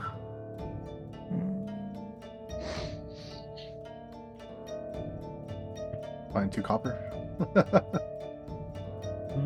Maybe not.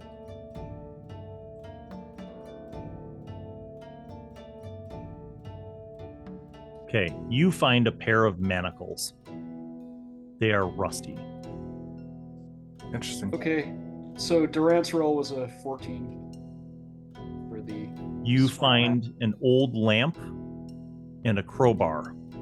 The lamp is kind of bent, the glass is broken, and it's rusted. The crowbar is also rusted. As we get out of the water, go ahead. I was going to say, any magical significance on these? None whatsoever. Okay, great. As we get back to the other side of the cavern and I get out, I shape change back to myself and I look over the manacles. Anything interesting about it? Just rusty manacles. The manacles look old, but well crafted. Yeah. In time, perhaps. I put them in my bag. Okay. Indeed, you do. Got some rusty manacles. In the room that we're currently at, there's sconces that we can light up. No. In fact, you see no sconces, no torches, no evidence that light was ever needed in this room. Can I makeshift something in the area that I can light up? I thought you guys had torches. I did have torch, but I mean, I want to intensify the light in the area. Okay, you do. Okay.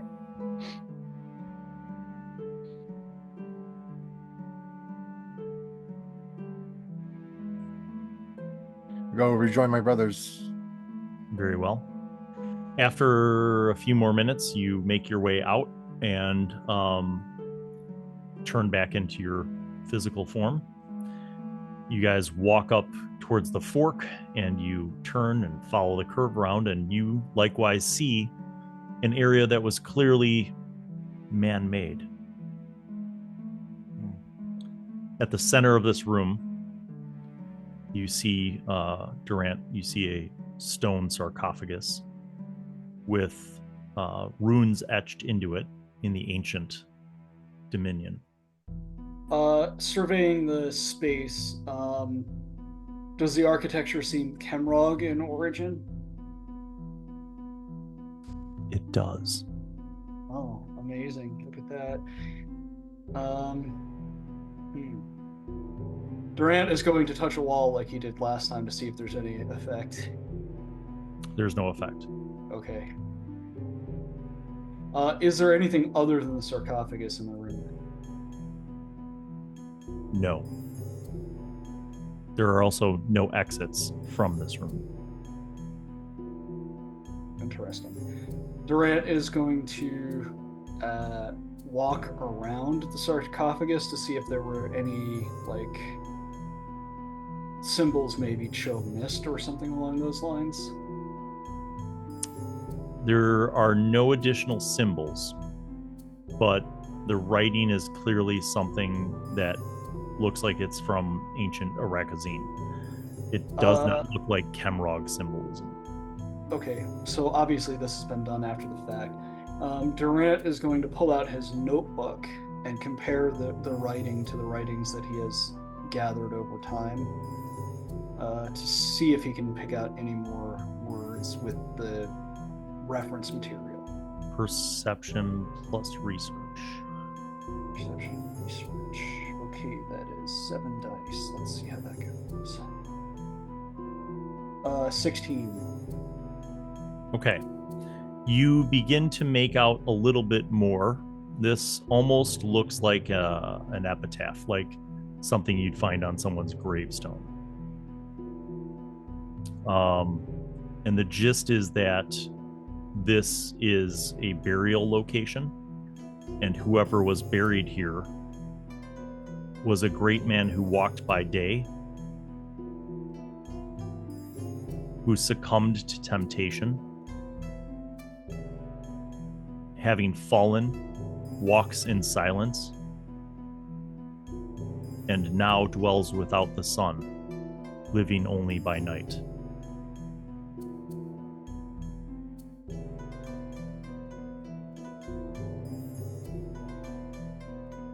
Would that resonate with any of Durant's knowledge from the Forgotten Realms? Sure. Neat. I mean, there are lots of things that only walk by night, but, clearly a vampire might be one of those things. Yeah, that was the thought. Just wanted to make sure Durant knew what a vampire was. Because there's a chance. Do you talk about that out loud, or are you just musing? Oh no, I'm having this conversation out loud. Could be that a vampire? So I don't know if vampires are a thing in our setting that the brothers are native to, but does it sound like anything familiar to Cade? Well, there are supernatural creatures in Sacura. Mm-hmm. Yeah.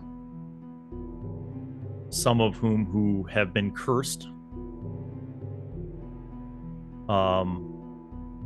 That curse takes many manifestations. Right. There are some who drink the blood of others to sustain themselves, who are vulnerable to fire and sunlight. And there are some who bore into the skin of living hosts and eat them from the inside and then wear their skin. There are many kinds of demons and many kinds of devils and many kinds of monstrous forms cursed by the gods.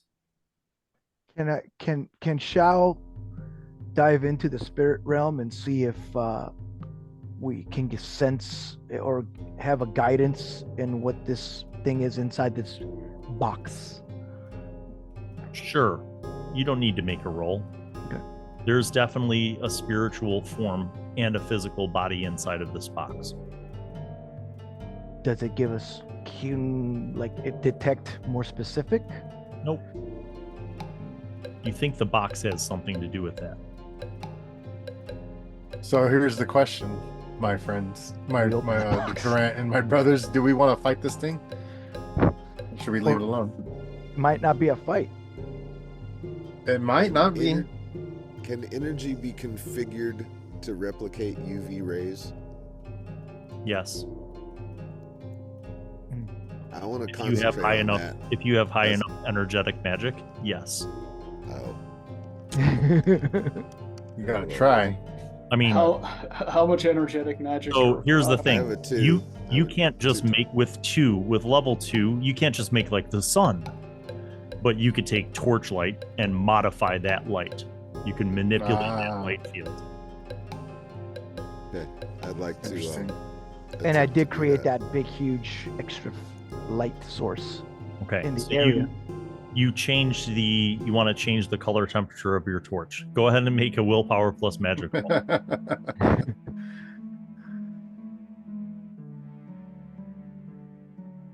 29. What? Okay. Holy hell. I got 8. That's both my 2 main. All right. You have a as hot as it can get at level 2. It is emitting level 2 daylight from your torch for as long as you want, and filling the entire room. Excellent. Go ahead. I was gonna say, now we can, if this is a creature of the night, perhaps he won't attempt to come into our light. You boys want to do this? I'm down. It is undead. It must be destroyed. I like the sound of that. I like the way you think, Durant. All right. And who has a crowbar? I have a rusty crowbar. What do I need a crowbar for? I have immense strength. I just flipped the damn lid open. Well, you can't get a grip. I mean, you could slide it, but you'd have to slide it a little bit to get a grip, because it's basically, the lid is the exact same size of the sarcophagus. Durant throws the rusty crowbar he got from the other room over to Cade. Okay, so Cade, you pry some of it up in order to get a grip. Yeah. The crowbar snaps in half. Then you have stupid amounts of strength. You flip it open, and what you see inside is an immaculately well-dressed, pale-skinned, light blonde-haired man. His hair is straight and long and blonde, like going down to like chest. Mm-hmm. He's wearing like very noble, like velvet, colorful clothing, and his hands are crossed above his chest like he would have been buried, but he doesn't look desiccated like a corpse. Yeah. He looks like he's sleeping. And that's what you see.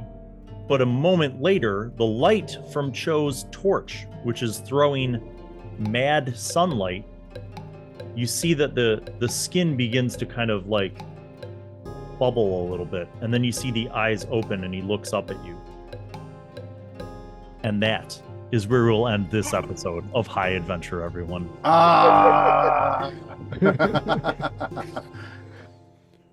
Well played, well played. Thanks as always for watching, for liking and subscribing, and we'll see you on the next episode of High Adventure. Happy gaming.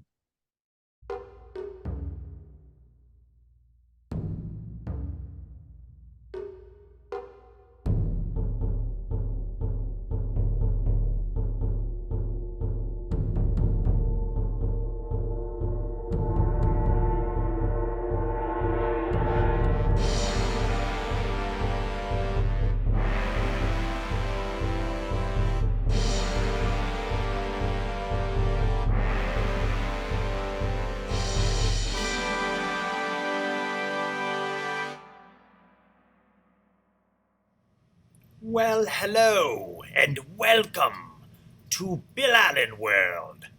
I am Wizzy, the Wizard. I'm back once again to remind you to subscribe and click on the notifications button, and also watch videos that are over there. Tune in to the next episode of whatever show you are just watching, and watch other shows featuring Bill. He made me say that because he's a narcissist. Okay, bye.